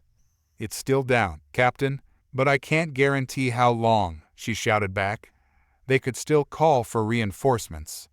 Then we need to finish this now, I declared. Novak, find that target. We're not letting them regroup. The last remaining Thraxian ship was erratic in its movements, firing wildly in its desperation. It circled us, trying to regain its advantage, but I could see the fear in their maneuvers. We had struck a blow, and now they were on the defensive. Target acquired, Novak shouted suddenly, excitement flooding his voice. Firing now. A brilliant beam of energy shot from the Spectre, striking the Thraxian vessel head-on. It rocked violently, the energy surging through its hull before it exploded in a brilliant flash of light. Direct hit, Novak exclaimed, triumph flooding his voice. Status, I barked, still wary of any surprises. 2 ships down, Carter reported, her eyes wide. But they're still coming. We need to retreat. I hesitated for a moment, watching as the last remnants of the Thraxian Armada slowly began to retreat. They had suffered a significant loss, but I knew they wouldn't give up easily. We had shown them that humanity was a force to be reckoned with, and they would regroup to fight another day. Graves, get us out of here, I commanded, my heart pounding. Plot a course back to the nearest safe system. Aye, Captain, he replied, his fingers dancing over the controls as the Spectre turned and sped away from the chaos. As we pulled away, I took a deep breath, the adrenaline slowly beginning to fade. We had won this battle, but I couldn't shake the feeling that it was only the beginning. The signal we had disrupted would have consequences, and I knew that we hadn't seen the last of the Thraxians or whatever else was lurking in the shadows. Carter, monitor the comms, I instructed, my voice firm. We need to know if they're regrouping or if they send for reinforcements. Already on it, Captain, she said, her eyes focused on the displays. I glanced at Novak, who was still buzzing with energy. Good work back there. We showed them what we're made of. He grinned, the thrill of battle evident in his eyes. Just another day in the life of the Spectre, right? Yeah, I said, allowing myself a small smile. But we need to stay sharp. This was a close call, and I have a feeling the worst is yet to come. The Spectre glided through the vastness of space, the aftermath of the battle still fresh in my mind. The silence of the bridge was heavy, each crew member immersed in their tasks. I could feel the weight of leadership pressing down on me, a constant reminder that the safety of my crew depended on my decisions. Carter, any updates on the Thraxian communications? I asked, breaking the quiet. Nothing yet, Captain, she replied, her brow furrowed in concentration. They've gone dark. I suspect they're regrouping and assessing their losses. Keep monitoring. I want to know if they send any distress signals or reinforcements, I instructed, my thoughts racing. We can't let our guard down. Novik sat at the weapons station, his eyes darting between the displays. Captain, should we set a course for the nearest Federation outpost? They might have intel on any Thraxian movements. I consider the suggestion. The Federation outpost was a safe haven, but it also meant we'd lose the advantage of surprise. We had to strike while the iron was hot, while the Thraxians were still reeling from their defeat. No, we need to gather more information before making a move, I decided. Graves, can you run a scan of the surrounding area? Already on it, he replied, fingers flying over the console. The ship hummed softly as the systems engaged, the sensors reaching out into the void, searching for any signs of enemy activity. As I stared out into the stars, I couldn't shake the feeling that our victory was only a temporary reprieve. The Thraxians were formidable foes, and they wouldn't take this defeat lightly. They would come back stronger, more prepared, and I needed to ensure we were ready for whatever they would throw at us next. Scan complete, Graves announced, breaking me from my thoughts. Nothing in the immediate vicinity, just us and the debris from the battle. Good, I said, letting out a breath I didn't realize I'd been holding. Let's use this time to regroup and analyze what we've learned. Do you think they'll try to retaliate? Novik asked, his expression serious. Absolutely, I replied, feeling a sense of urgency creep in. They'll be back, and we need to be prepared. The crew settled into their routines, each member focused on their tasks. I moved to the command chair, my thoughts churning as I considered our next steps. We had gained valuable intel on the Thraxian tactics, and now we needed to leverage that information. Carter, pull up the schematics of the Thraxian vessels we just encountered, I instructed. Let's analyze their weaknesses. Right away, Captain, she said, her fingers dancing over the controls. The screen flickered to life, displaying detailed diagrams of the enemy ships. We've got data on their shield configurations and weapon systems from the last engagement. As the schematics unfolded before me, I studied the information closely. What's the weakest point in their defenses? Carter leaned in, her eyes narrowing as she examined the data. It looks like their aft shields are significantly weaker than their forward defenses. If we can position ourselves behind them, we could potentially do significant damage. Good. That's what we'll aim for, I said, formulating a plan. Graves, plot a course that will allow us to maneuver behind any Thraxian ships we encounter. We'll hit them hard and fast. Aye, Captain, he replied, his expression focused as he input the coordinates. Novik, I want you to run drills with the weapon systems, I continued. We need to be ready for a rapid-fire engagement. Consider it done, he said, a determined grin spreading across his face. As the crew busied themselves, I felt a sense of camaraderie growing between us. We had survived a harrowing battle, and now we were united in our resolve to prepare for the next one. I glanced around the bridge, taking in the focused expressions of my crew. They trusted me, and I was determined not to let them down. Hours passed as we continued our preparations, the Spectre gliding silently through space. The tension remained, a constant reminder of the potential danger lurking in the darkness. But we were ready. We had faced adversity and emerged stronger, and I knew we would face whatever came next with the same tenacity. Just as I began to feel a sense of hope, an alarm blared, jolting us from our tasks. The red lights flashed ominously across the bridge, casting a harsh glow over everything. Captain, we're detecting incoming vessels, Carter shouted, her fingers flying over her console. It's a Thraxian fleet. On screen, I ordered, my heart racing. The tactical display flickered, revealing several Thraxian ships emerging from the depths of space. Their silhouettes were dark and menacing, and I could see the weapons charging on their hulls. They've come back faster than I anticipated, I muttered, adrenaline surging through me. Graves, engage evasive maneuvers. We can't let them lock onto us. The ship shuddered as Graves adjusted our course, the Spectre darting to the side. The Thraxians opened fire, energy beams streaking through the void. I could see the blasts illuminating the dark space around us. "Return fire," I shouted, my voice steady despite the chaos.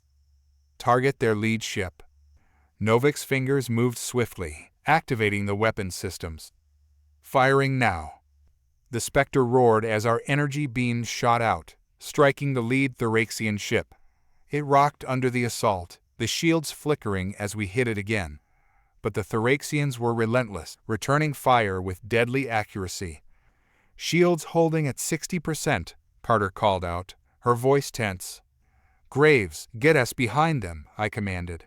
"We need to flank." The ship maneuvered sharply, dodging incoming blast as we weaved through the debris field. I could see the Thraxians adjusting their formations, trying to anticipate our movements. But we were one step ahead. "Novik, target their aft shields," I ordered. "Now." "Locking on," he shouted, excitement bubbling in his voice.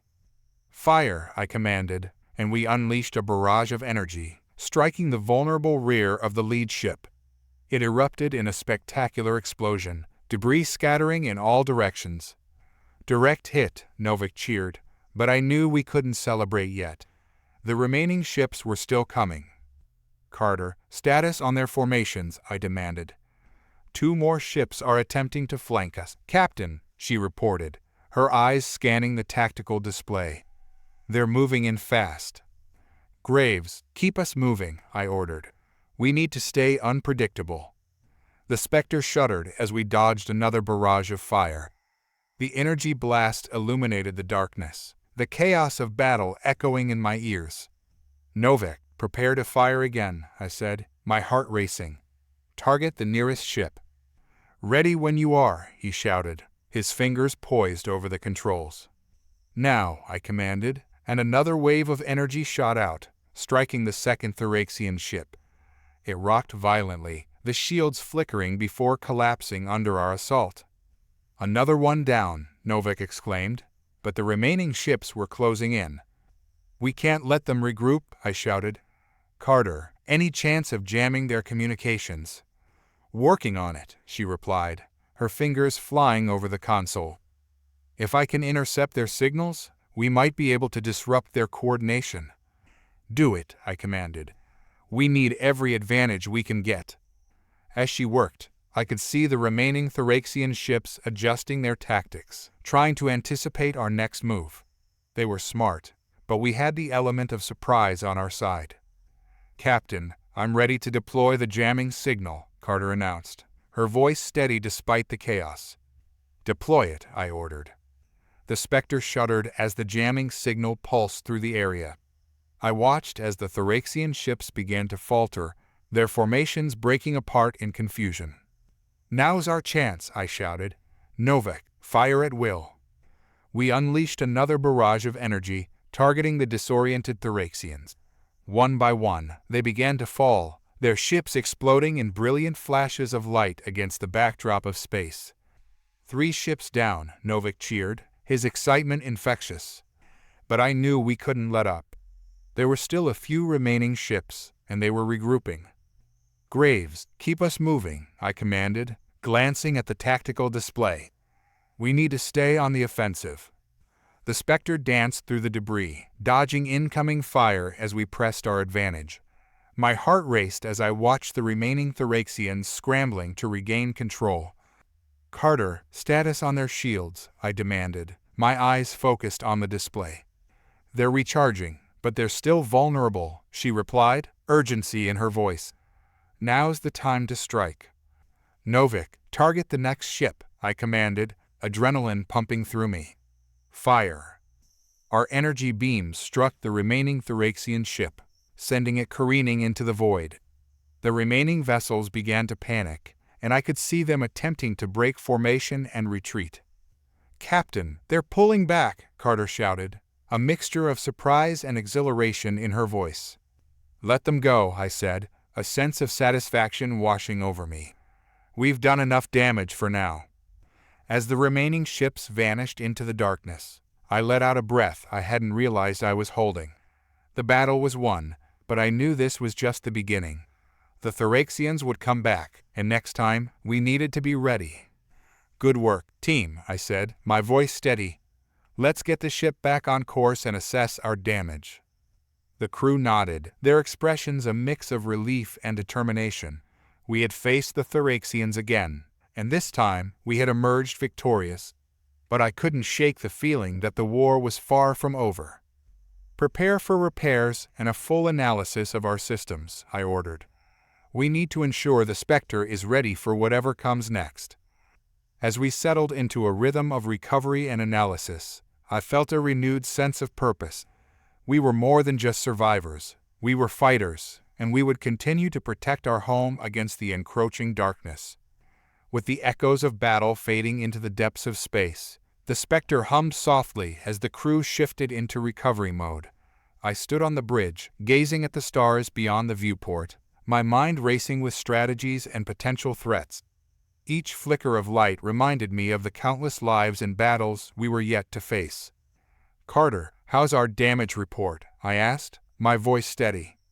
She was tapping furiously at her console, bringing up detailed schematics of the ship's systems. "We took a few hits, but the shields held up remarkably well. We lost some power in the aft generators, but it's nothing we can't fix." "That's good to hear," I said, relief washing over me. "Let's get those repairs underway. I want us at full strength for the next engagement." "Already on it," she replied, her focus unwavering. Graves was busy at the navigation console, working on our course. "Captain, I suggest we make our way to the Federation outpost now. They might have additional intel on Thraxian movements and provide us with supplies for repairs." I nodded thoughtfully, knowing that the outpost could be a valuable resource, but part of me hesitated. I wanted to stay close to the Thraxian fleet and track their movements. But Graves was right. We needed to replenish and regroup. "Set a course for the outpost," I decided. "But let's do it quietly. I want to avoid drawing any attention." "Understood," Graves replied, adjusting the ship's trajectory. The Spectre began to glide smoothly through the star-studded void, our sensors attuned to detect any lurking threats. As we traveled, I couldn't shake the feeling that the Thraxians were planning something bigger. Their tactics had shifted during our last engagement, and it felt like they were testing our responses. I needed to prepare my crew for the next inevitable confrontation. "Novak, I want you to hold a training drill for the crew. We need to refine our tactics and ensure everyone knows their roles during combat," I instructed. "Consider it done," he said, his enthusiasm contagious. "I'll work with each station to maximize efficiency." "Great! And I want Carter to run simulations on the enemy's likely strategies," I added. "We need to anticipate their next move." "On it," Carter confirmed, her eyes gleaming with determination. The bridge buzzed with activity, the crew moving with purpose as they executed my orders. I felt a sense of pride swell within me. We were a team, and together we could face whatever challenges lay ahead. After a few hours of travel, we finally approached the Federation outpost. Its structure loomed large against the backdrop of stars, a beacon of hope in the darkness. I could see the familiar markings of the Federation, a symbol of unity and resilience. "Contact the outpost and request docking clearance," I instructed. "Cleared for docking, Captain," Graves replied, his voice steady as he maneuvered the Spectre into position. The ship settled into the docking bay, and I felt a wave of relief wash over me. We had made it safely, but I knew we couldn't let our guard down. "Let's get the repair teams on board and gather any intel we can," I said, my tone firm. "Carter, you're with me. Novak, keep an eye on the ship and ensure security protocols are in place." As we disembarked, I was greeted by the familiar sights and sounds of the outpost. Engineers and technicians rushed about, their movements fluid and efficient. It felt like a well-oiled machine, a testament to the Federation's ability to adapt and thrive in the face of adversity. We made our way to the command center, where I hoped to find the intelligence officer who could provide us with information on the Thraxians. The room buzzed with chatter as officers discussed strategies and potential threats. "Captain," a familiar voice called out. It was Commander Laird, a seasoned officer and one of the Federation's top tacticians. "Glad to see you made it back in one piece." "Thanks, Commander," I replied, shaking his hand firmly. "We just had a run-in with the Thoraxians. I need any intel you have on their movements." Laird nodded, his expression serious. "We've been tracking their fleet since your last engagement. They seem to be consolidating their forces. It looks like they're planning something big." My heart sank. "Any idea what they might be up to?"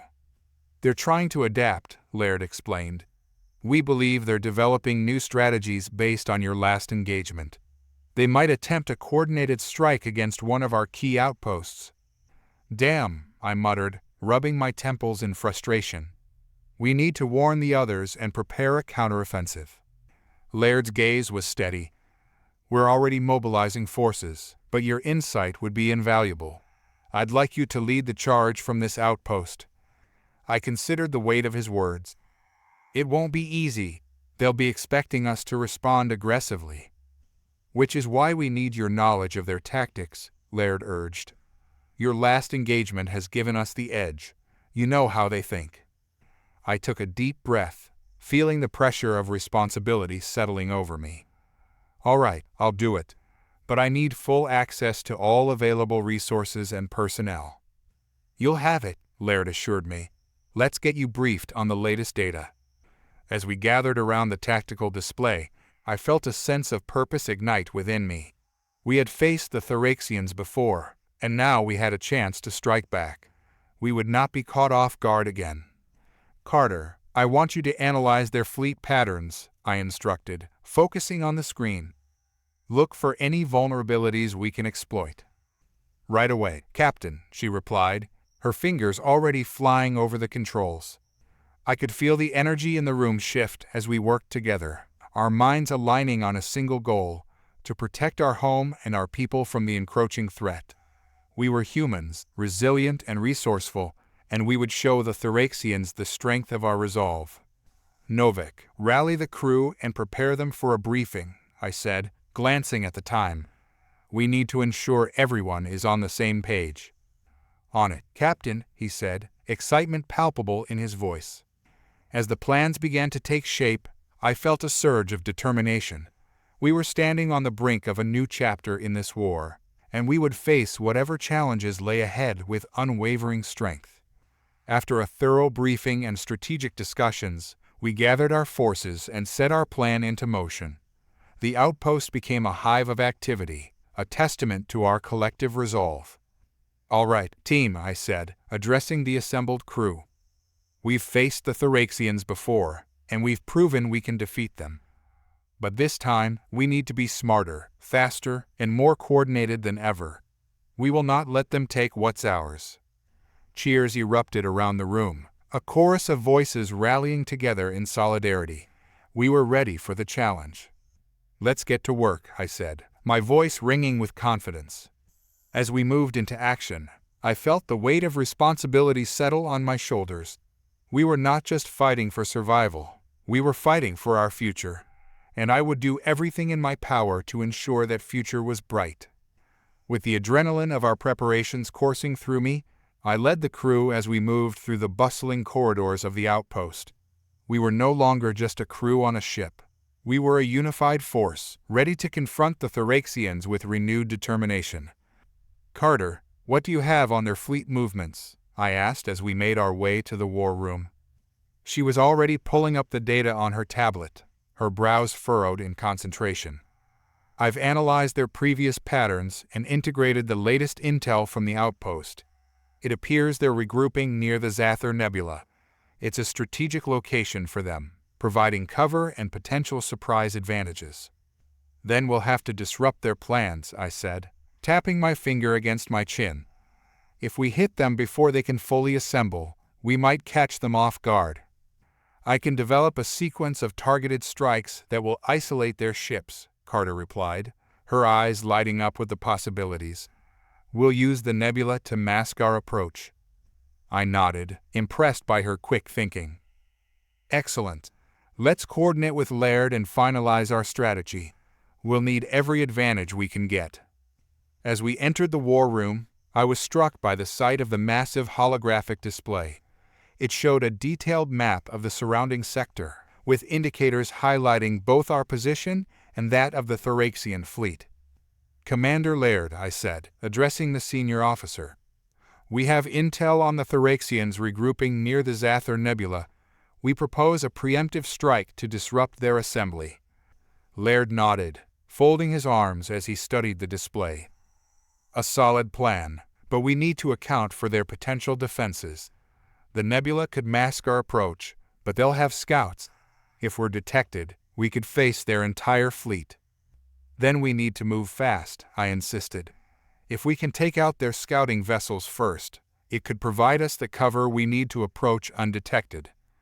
"Carter, how many ships can we expect to find in the nebula?" Laird asked, looking to her for data. "From the intelligence we've gathered, they typically deploy around 5 scout ships to monitor that area. If we take those out, it will significantly lower their awareness of our approach," she explained. Laird leaned closer to the holographic map. "We'll need to split our forces. A small, agile squadron can head directly to the nebula and focus on the scouts, while the rest provide backup and prepare for an all-out assault." "Let's designate the Spectre for that strike," I suggested. "We're equipped for stealth, and we can maneuver quickly through the nebula." "Agreed," Laird said, nodding. "We can send the Hawkeye and Raptor along for support. Their firepower will help ensure our success." "Carter, coordinate with the other ships to establish a timeline for the strikes. We'll need to hit the scouts and then pull back into the nebula before their main fleet can react," I instructed. "Already on it," she replied, her fingers dancing across the controls as she integrated our plans with the other ships. As the plan solidified, I felt a rush of excitement mixed with anxiety. We were stepping into the lion's den, but I had faith in our strategy. We were not merely reacting, we were taking the initiative. This was our moment. "All right, everyone," I said, my voice strong and unwavering. "We head out in 30 minutes. Stay sharp, trust your training, and remember, we fight for each other, for humanity, and for our future. Let's show the Thraxians what we're made of." The room erupted in cheers, the energy palpable as the crew rallied together, their determination infectious. We were ready. As I took my position at the helm of the Spectre, I ran through the pre-launch checks, ensuring every system was primed for our stealth approach. The ship hummed in response, a familiar sound that filled me with confidence. "Captain, all systems are go," Carter reported, her voice steady as she monitored our status. "Let's get into position," I commanded, my heart racing with anticipation. Graves expertly maneuvered the ship out of the docking bay, and as we glided into the vastness of space, I couldn't help but feel the weight of what was to come. We were on the edge of conflict, the fine line between survival and annihilation hanging in the balance. "Approaching the Zathor Nebula," Graves announced. "Activating stealth systems now." The ship's lights dimmed, and a calm enveloped us as we became one with the shadows of space. The nebula loomed ahead, a swirling mass of gases and colors, obscuring our approach from prying eyes. "Carter, keep a close watch on our scanners," I instructed, my eyes fixed on the swirling colors of the nebula. "We can't afford to be surprised." "I've got it covered," she replied, her focus unwavering. As we plunged into the depths of the nebula, the exterior view became a mesmerizing display of luminescence. It was a beautiful yet eerie sight, a testament to the chaos and wonder of the universe. But I pushed aside the awe, reminding myself of the mission at hand. "Time to make our move," I said, my voice low and steady. "Let's find those scouts." Navigating through the nebula was challenging, but our ship's sensors cut through the interference. As we advanced deeper into the mist, I could feel the tension building among the crew. Every heartbeat echoed in the silence, a reminder of the danger that lay ahead. "Captain," Carter said, her voice breaking through my thoughts, "I'm detecting 3 Thraxian scout ships approximately 3 clicks to our starboard." "Good," I replied, a sense of urgency washing over me. Graves, bring us to full stealth speed. We'll close the distance and strike fast. As we glided through the nebula, I prepared myself for the upcoming confrontation. The stakes were high, and every decision mattered. We would have one shot at this, and we needed to make it count. Once we're in range, I want a full salvo on the first ship, I instructed. We'll take them by surprise. Understood, Carter confirmed, her eyes narrowing in concentration. As we approached the scout ships, I could see their distinct silhouettes, unaware of the danger lurking nearby. They were sleek and menacing, their designs honed for speed and stealth. Now, I commanded, my heart racing. The Spectre surged forward, its cannons primed and ready. We unleashed a barrage of laser fire, the beams cutting through the darkness like lightning. The first scout ship erupted in a brilliant explosion, shards of metal scattering into the void. 2 more to go, Carter shouted, her excitement echoing in the bridge. Target the next one, I ordered, adrenaline coursing through my veins. The second ship barely had time to react as we opened fire again. Its shields flickered under the assault before collapsing, allowing us to strike a fatal blow. Another explosion illuminated the nebula, but our job was not done yet. Last one, I yelled, focusing on the remaining scout. With a swift motion, I directed the ship toward our final target. The Thoraxian crew was scrambling now, trying to escape, but there was nowhere to hide. Prepare for a final strike, I said, my voice steady despite the chaos. We unleashed one last wave of fire, and the final scout ship disintegrated in a dazzling array of colors. Silence enveloped us, broken only by the steady thrum of the ship's systems. Status report, I said, my heart still racing. Carter grinned, her eyes bright. All targets neutralized. Captain, we did it. Excellent work, everyone, I replied, feeling a surge of pride. Now, let's regroup with the rest of the fleet and prepare for the main assault. The Thoraxians will be aware of our presence soon enough. As we turned back toward the nebula's exit, I couldn't shake the feeling of exhilaration. We had struck a significant blow against the Thoraxians, and for a moment, I allowed myself to bask in the victory. But I also knew that the real battle lay ahead. We had disrupted their plans, but the war was far from over. Onward, I commanded, my resolve strengthening. We fight for our future. As the Spectre glided out of the Zather Nebula, I felt a strange mix of exhilaration and trepidation. We had dealt a significant blow to the Thoraxians, but I knew that they would not take this defeat lightly. The war was escalating, and I could almost sense the dark clouds of conflict gathering on the horizon. Captain, we're receiving a communication from Commander Laird, Graves announced, his voice breaking the charged silence of the bridge. On screen, I replied, straightening in my seat. Laird's image flickered to life, his expression serious, but a hint of relief flickered across his face. Good work out there, Captain. You managed to take out the scouts before they could warn the main fleet. That gives us a vital window of opportunity. Thank you, Commander. We're ready to regroup with the fleet and prepare for the next phase of our plan, I said, feeling the weight of responsibility settle over me. Excellent. We'll meet at the rendezvous point near Vespera Roman 4, Laird instructed.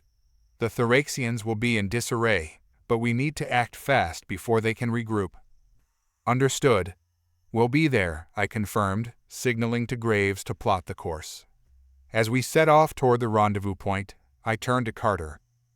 How's our energy reserve looking? We'll need to be at full capacity for whatever comes next. We're in good shape, Captain, she replied, her fingers gliding over her console. The stealth systems are fully charged, and our weapons are at optimal levels. Great. Let's keep it that way, I said, my thoughts racing with the possibilities ahead. We'll need every advantage we can get. As we traveled, I reviewed the data on the Thoraxian fleet's movements. They were known for their quick adaptability, and I wanted to anticipate their next move. If they had learned anything from our last encounter, they would come back stronger. We're approaching Vespera Roman 4, Graves announced, breaking me from my thoughts. The planet loomed ahead, a vibrant sphere of blue and green. It had once been a bustling trade hub, but the war had left it largely abandoned, save for a few military installations. We would use it as our base for the next phase of the operation. "Prepare for orbital insertion," I commanded, my mind already racing ahead. "We'll establish a forward command center on the surface." As we descended into the planet's atmosphere, I felt a sense of urgency settle over me. This was our moment to seize the initiative and launch a full-scale assault against the Thraxians while they were vulnerable. Once we landed, I gathered the senior officers in the command center, a makeshift room filled with maps and tactical displays. "Listen up," I said, pacing in front of the group. "We have a critical window of opportunity. The Thraxians are reeling from our strike, but they'll regroup quickly. We need to launch an attack on their supply lines and disrupt their ability to coordinate a counteroffensive." "What are you suggesting?" Novak asked, his brow furrowed in thought. "We'll split into 2 teams," I explained, pointing to the holographic map. "One will hit their supply depot on the planet's surface, while the other will take the fight to their main fleet. We need to stretch their resources thin and keep them off balance." Laird nodded. "That's a sound plan. I'll lead the surface team while you take the fight to their fleet, Captain." I hesitated, wanting to ensure the safety of my crew. "No, Laird. You're invaluable here. If we're going to strike the fleet, I need you coordinating support from the ground. I'll lead the assault." "Understood, Captain," he replied, his respect for my decision evident. Carter spoke up next, her voice steady. "I can provide the fleet with real-time data from the ground. If we can stay connected, we'll maximize our efficiency." "Perfect," I said, a smile creeping onto my face. "With Carter's intel and Laird's command, we'll hit them hard." As we finalized our plans, I felt the weight of responsibility heavy on my shoulders. We were stepping into the unknown, but I had faith in my crew.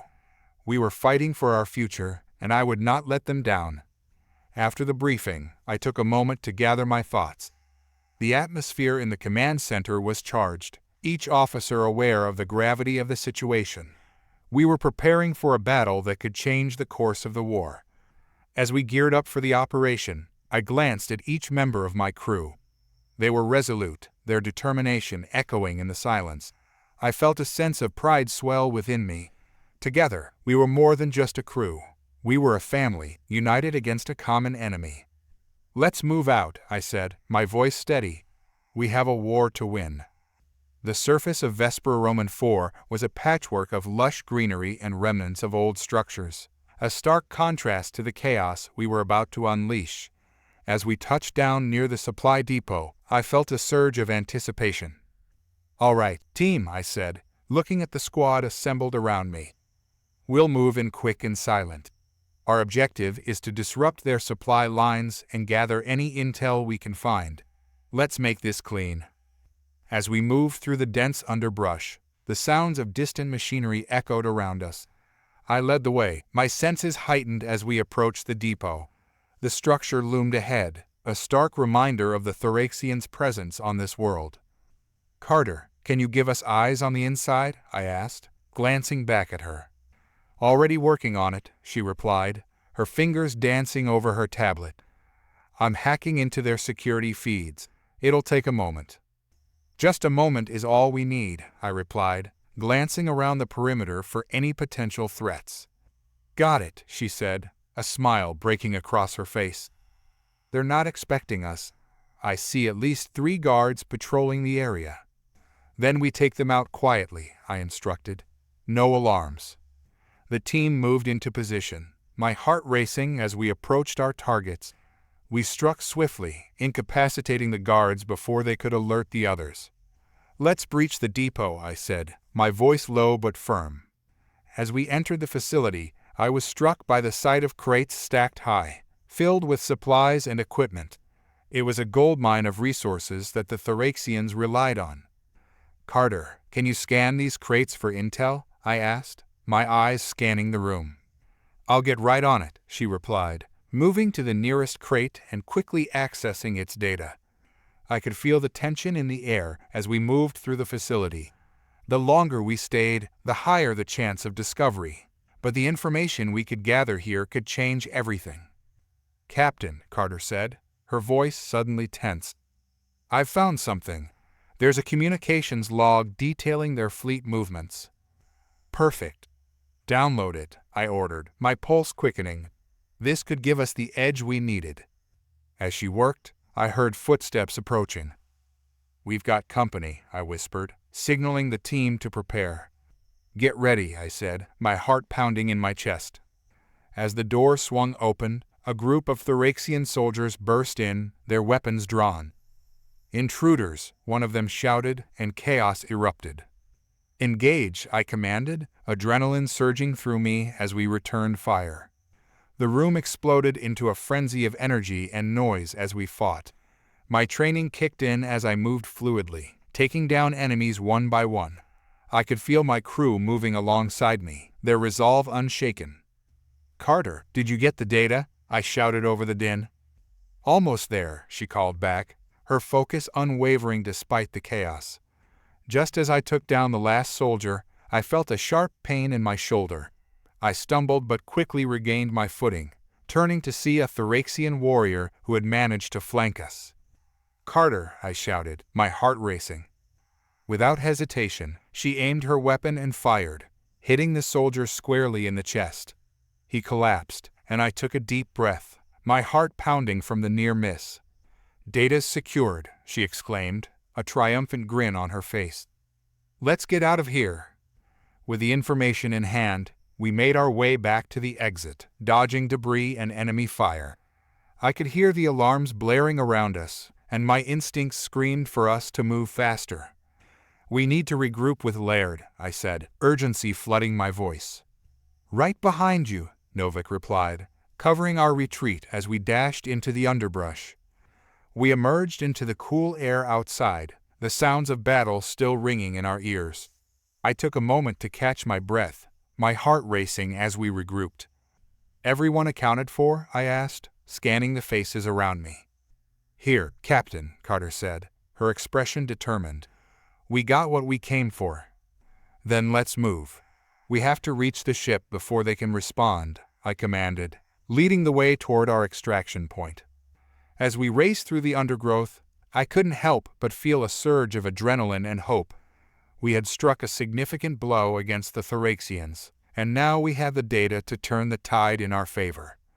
As we raced through the dense underbrush of Vesper Roman IV, I felt the exhilaration of our successful mission mingled with the nagging urgency of the situation.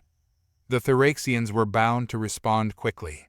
Their supply line was vital to their operations, and we had just cut a major artery. I glanced back at my team, each face a reflection of resolve and determination, and knew we had to make it to the Spectre before the enemy could mobilize. "Captain, I'm picking up movement on my scanner," Carter said, her brow furrowed as she glanced at her device. "There's a patrol closing in on our position." "Then we pick up the pace," I urged, pushing forward with renewed energy. "We can't let them catch us out in the open." "Head northwest," Novik suggested, pointing toward a thicket of trees that seemed less traveled. "It'll give us some cover." I nodded, leading the way into the underbrush. We moved silently, hearts racing, listening for any signs of pursuit. The adrenaline coursing through me kept my mind sharp, each step calculated as we weaved through the dense foliage. As we neared our extraction point, I spotted the Spectre in the distance, its dark hull blending seamlessly into the shadows of the trees. Relief washed over me, but the sense of urgency remained palpable. The crew needed to get back on board and prepare for the Thraxian counterstrike. "Stay sharp," I warned, my voice low as we approached the ship.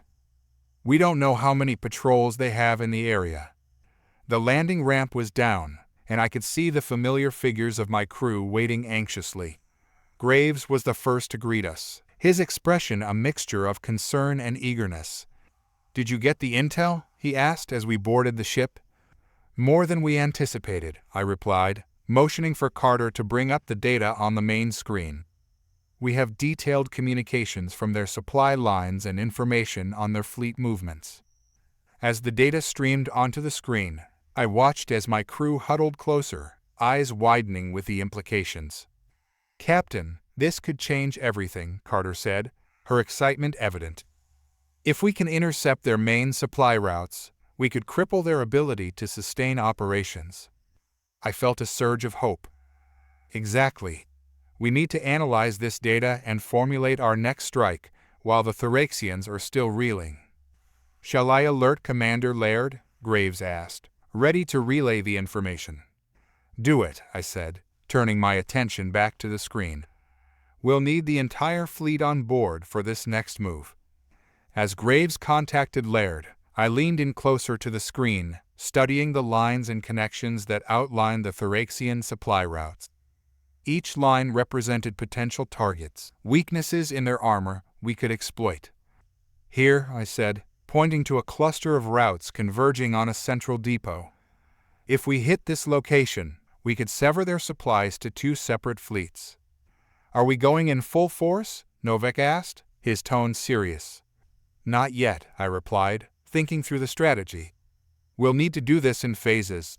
We can't risk everything in one strike. Instead, we'll deploy a small team to create a diversion, while another team goes in for the main attack." "Who do you want on the diversion team?" Carter asked. "I'll lead the diversion," I stated decisively. "Novak, you'll come with me. The rest of you will prepare for the main assault." Graves nodded, already making notes. "We'll need to gather supplies and ensure our stealth systems are operational. The last thing we need is to be spotted before we get the chance to strike." "We'll also need to account for the Thoraxians' quick response," I added, my mind racing through contingencies. "They'll be on high alert after our last encounter." With the plan set in motion, we gathered around the holographic table to go over the logistics. It felt as though we were stepping into the unknown, the weight of our mission pressing heavily on us. As we strategized, I couldn't shake the feeling that the Thoraxians would be ready for us. They had lost a significant supply route, and I imagined their commanders scrambling to reorganize their forces. "Captain," Graves said, breaking me from my thoughts, "we're receiving a transmission from Commander Laird." I stepped forward, the anticipation thick in the air, as Laird's face appeared on the screen. "What's the status?" "We're ready to launch the next phase," I replied, relaying our strategy. "We'll hit their supply depot with a diversion while a second team goes in for a direct assault." Laird listened intently, his brow furrowed. "That's risky, but if you can pull it off, it could turn the tide. Just remember to keep communications open." "Understood, Commander," I replied, determination swelling within me. "We'll keep you updated." As we finalized our plans, the excitement in the air was palpable. We were on the brink of something monumental, a chance to reshape the course of the war in our favor. "All right, team," I said, rallying my crew. "This is it. We've fought hard to get here, and we're not backing down now. Together, we'll show the Thoraxians what humanity is capable of." After preparing for our mission, we gathered in the hangar bay, each of us checking our gear and weapons. The atmosphere was electric, a mix of adrenaline and anticipation. As we suited up, I felt a surge of pride for my crew. They were ready for whatever came next, a testament to their strength and resilience. "Remember, we're going in fast and quiet," I reminded them. "Our goal is to create confusion and chaos. The more noise we make, the better the chances for the main team to succeed." "We've got this, Captain," Novak said, his voice steady. As we boarded our stealth shuttle, I glanced back at the Spectre. This ship had become more than just a vessel. It was a symbol of our fight, our hope, and our determination to push back against the Thoraxians. Once on board, I took the pilot's seat, feeling the familiar hum of the controls beneath my fingertips. "Let's get this show on the road," I said, initiating the pre-launch sequence. The shuttle's engines roared to life, and I could feel the vibrations as we lifted off the hangar bay. "Heading toward the target coordinates," I announced, my heart racing as I guided the ship through the atmosphere. The landscape blurred beneath us as we soared through the sky. I kept my focus steady, navigating toward the supply depot. The adrenaline coursed through my veins, heightening my senses as we approached the target. "Approaching the drop zone," I said, glancing at my team. "Prepare for silent insertion." As we neared the surface, I activated the stealth systems, the shuttle's exterior shimmering as it camouflaged itself against the background. We were nearly invisible to any nearby sensors, our only hope for an undetected approach. "Touchdown in 3, 2, 1, I counted down, my voice steady. The shuttle landed with a soft thud, and I quickly engaged the hatch. "Let's move," I commanded, leading the way as we slipped into the darkness outside. The air was thick with tension as we moved toward the depot, every sense on high alert. The structure loomed ahead, a stark reminder of the Thraxians' presence in this region. "We're clear for now," Novik whispered, his voice low. "Let's keep it that way." We moved cautiously, inching closer to the depot as we approached the perimeter. I could hear the distant sounds of machinery and chatter, a stark reminder of the enemy we were up against. "Carter, do you have eyes on the guards?" I asked, glancing back at her. "Give me a second," she replied, focusing on her device. "I'm tapping into their feeds." As we waited, I felt the weight of responsibility settle heavily on my shoulders. Every decision we made here could mean the difference between life and death for our crew, and I wasn't about to let them down. "Got it," Carter said, her voice steady. "There are 2 guards on patrol outside. If we time this right, we can take them out silently." "Let's do it," I said, signaling for us to move into position. With practiced precision, we struck, taking down the guards before they could raise the alarm. "Let's get inside," I said, motioning for the team to follow. As we slipped through the entrance, I felt the tension rise. This was it. We were deep in enemy territory, and there was no turning back now. Inside the depot, the air was thick with the scent of machinery and energy. Bright lights flickered overhead, illuminating stacks of crates filled with supplies. "Carter, can you scan for intel?" I asked, my eyes scanning the room for any signs of danger. "I'm on it," she replied, moving to the nearest terminal. As I watched her work, I could hear distant voices echoing from the far end of the room. The Thraxians were growing restless, and I knew we had to move quickly. "Let's split up and check these crates," I said. "If we can find any additional intel, we need to grab it before we leave." I opened the first crate, revealing rows of small, metallic devices stacked neatly inside. A quick scan confirmed they were advanced energy cells, likely for the Thraxian weapon systems. I noted their design, powerful and compact. This was a treasure trove of intel we could exploit if we got back to the Spectre. "Carter, I found some energy cells," I called, glancing around the room. She nodded, her fingers flying over the terminal, pulling up schematics and data feeds. "Perfect," she replied, barely looking up. This could give us insights into their technology. The voices I heard earlier grew closer, sending a jolt of adrenaline through my system. "We need to hurry," I urged, closing the crate and moving toward the back of the room. As I reached the corner, a loud clang echoed from the entrance. My heart raced. The patrol must have returned. I signaled to my team, and we ducked behind a stack of crates just as 2 Thraxian soldiers entered, their armored exoskeletons glinting under the harsh lights. "We should increase security," one of them said, his mandibles clicking with irritation. "The humans have become more brazen. We need to show them that they're not welcome here." "Agreed," the other replied, shifting his weight. "I heard about their last strike. If we lose another supply line, the commander will not be pleased." I exchanged glances with my team, a mix of determination and urgency in our expressions. They had no idea how close they were to us. If we could just wait them out, we could slip away unnoticed. "Let's check the north side," the first soldier said, gesturing with his weapon. "We'll move to reinforce the perimeter." As they moved away, I breathed a sigh of relief, but I knew we couldn't linger. "Carter, can you download any critical data from this terminal?" I whispered urgently.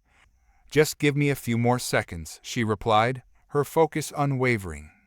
Suddenly, the terminal beeped loudly, and I could see Carter's eyes widen in alarm. I need to shut this down. They'll hear us. I glanced over my shoulder, my pulse quickening as I heard footsteps approaching again. Do it, now. With a few frantic keystrokes, Carter disabled the terminal and turned to me, fear flashing across her face. We have to get out of here, now. I nodded and motioned for the team to follow me as we began to retrace our steps through the depot. The sounds of the Thoraxians grew closer, and I knew we needed to reach the exit before we were cornered. As we reached the doorway, I signaled for Novak to cover the entrance. We slipped outside, taking a moment to regroup in the shadows. Which way? Novak asked, scanning the area. Back the way we came, I said, glancing at Carter. You're sure you got everything you needed? Absolutely, she confirmed, her expression resolute. But we need to move before they send more patrols. We began our retreat, staying low as we maneuvered through the trees. The sounds of the depot faded behind us, but I knew that time was running out. We had successfully breached their stronghold, but the odds were now stacked against us. Suddenly, a loud alarm blared through the air, cutting through the night like a knife. I cursed under my breath as I pushed forward, adrenaline surging. Run, I shouted, taking off through the underbrush. The sound of boots crunching against the ground echoed behind us. The Thoraxians were hot on our trail. Captain, they're gaining, Novak called out, his voice strained. We'll need to split up, I decided, desperation creeping in. Create confusion. Meet back at the shuttle. Understood, Carter shouted, her face pale with fear but determined. As we veered off in different directions, I felt the weight of our mission pressing down on me. We had come so far, and I wasn't about to let my team fall into enemy hands. I sprinted deeper into the forest, heart pounding, listening for the sounds of pursuit. I could hear shouts from behind me, but I refused to look back. My focus was on survival. After several minutes of zigzagging through the trees, I slowed my pace, catching my breath. My senses were heightened, ears straining for any sign of the Thoraxians. I crouched behind a large boulder, peering out into the clearing where the depot was situated. The alarms blared, sending pulsing waves of panic through the night. I could see the flicker of lights as the Thoraxians began to mobilize. They were frantic, scanning the area for any signs of us. Focused, stay calm, I muttered to myself, trying to quell the rising anxiety. Just then, I spotted a group of Thoraxians rushing toward the tree line. They were moving quickly, their weapons drawn, ready for a fight. My heart raced as I realized they were heading in the direction where Novak and Carter had gone. I had to act.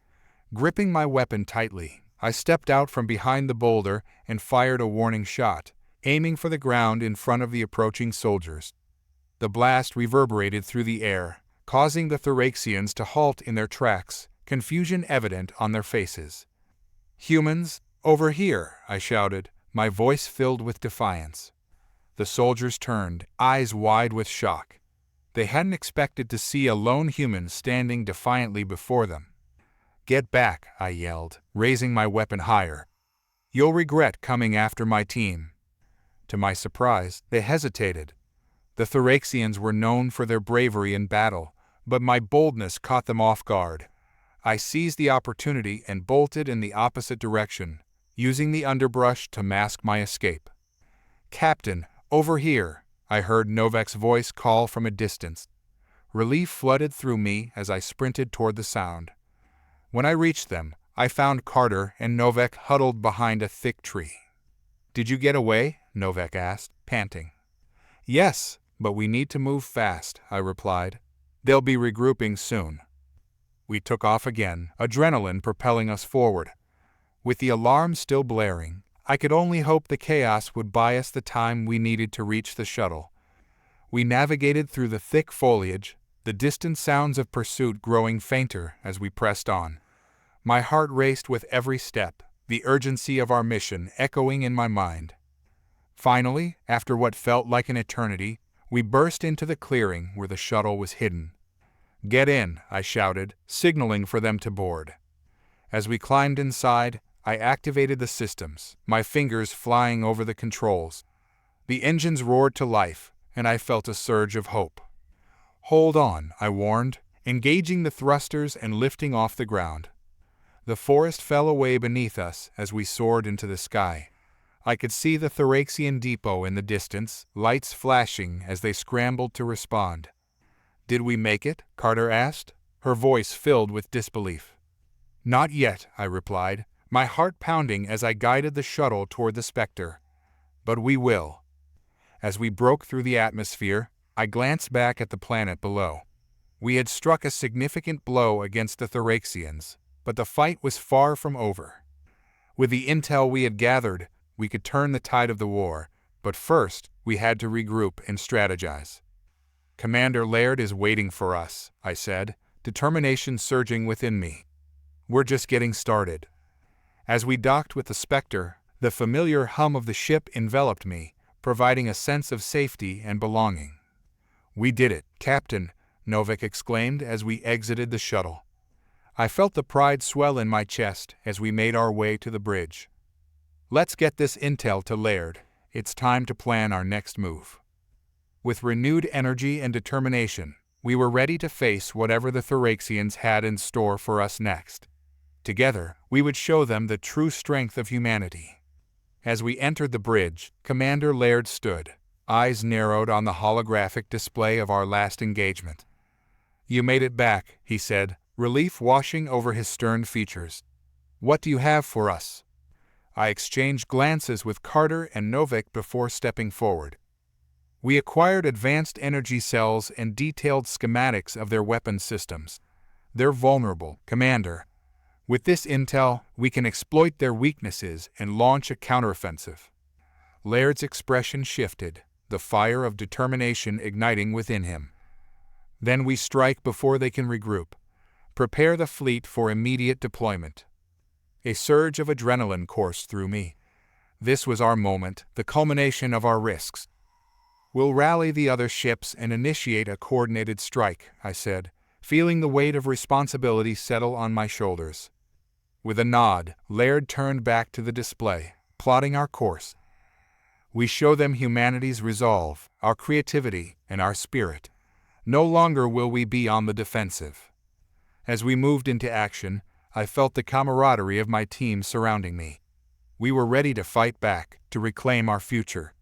This was just the beginning. Together, we would forge our destiny among the stars.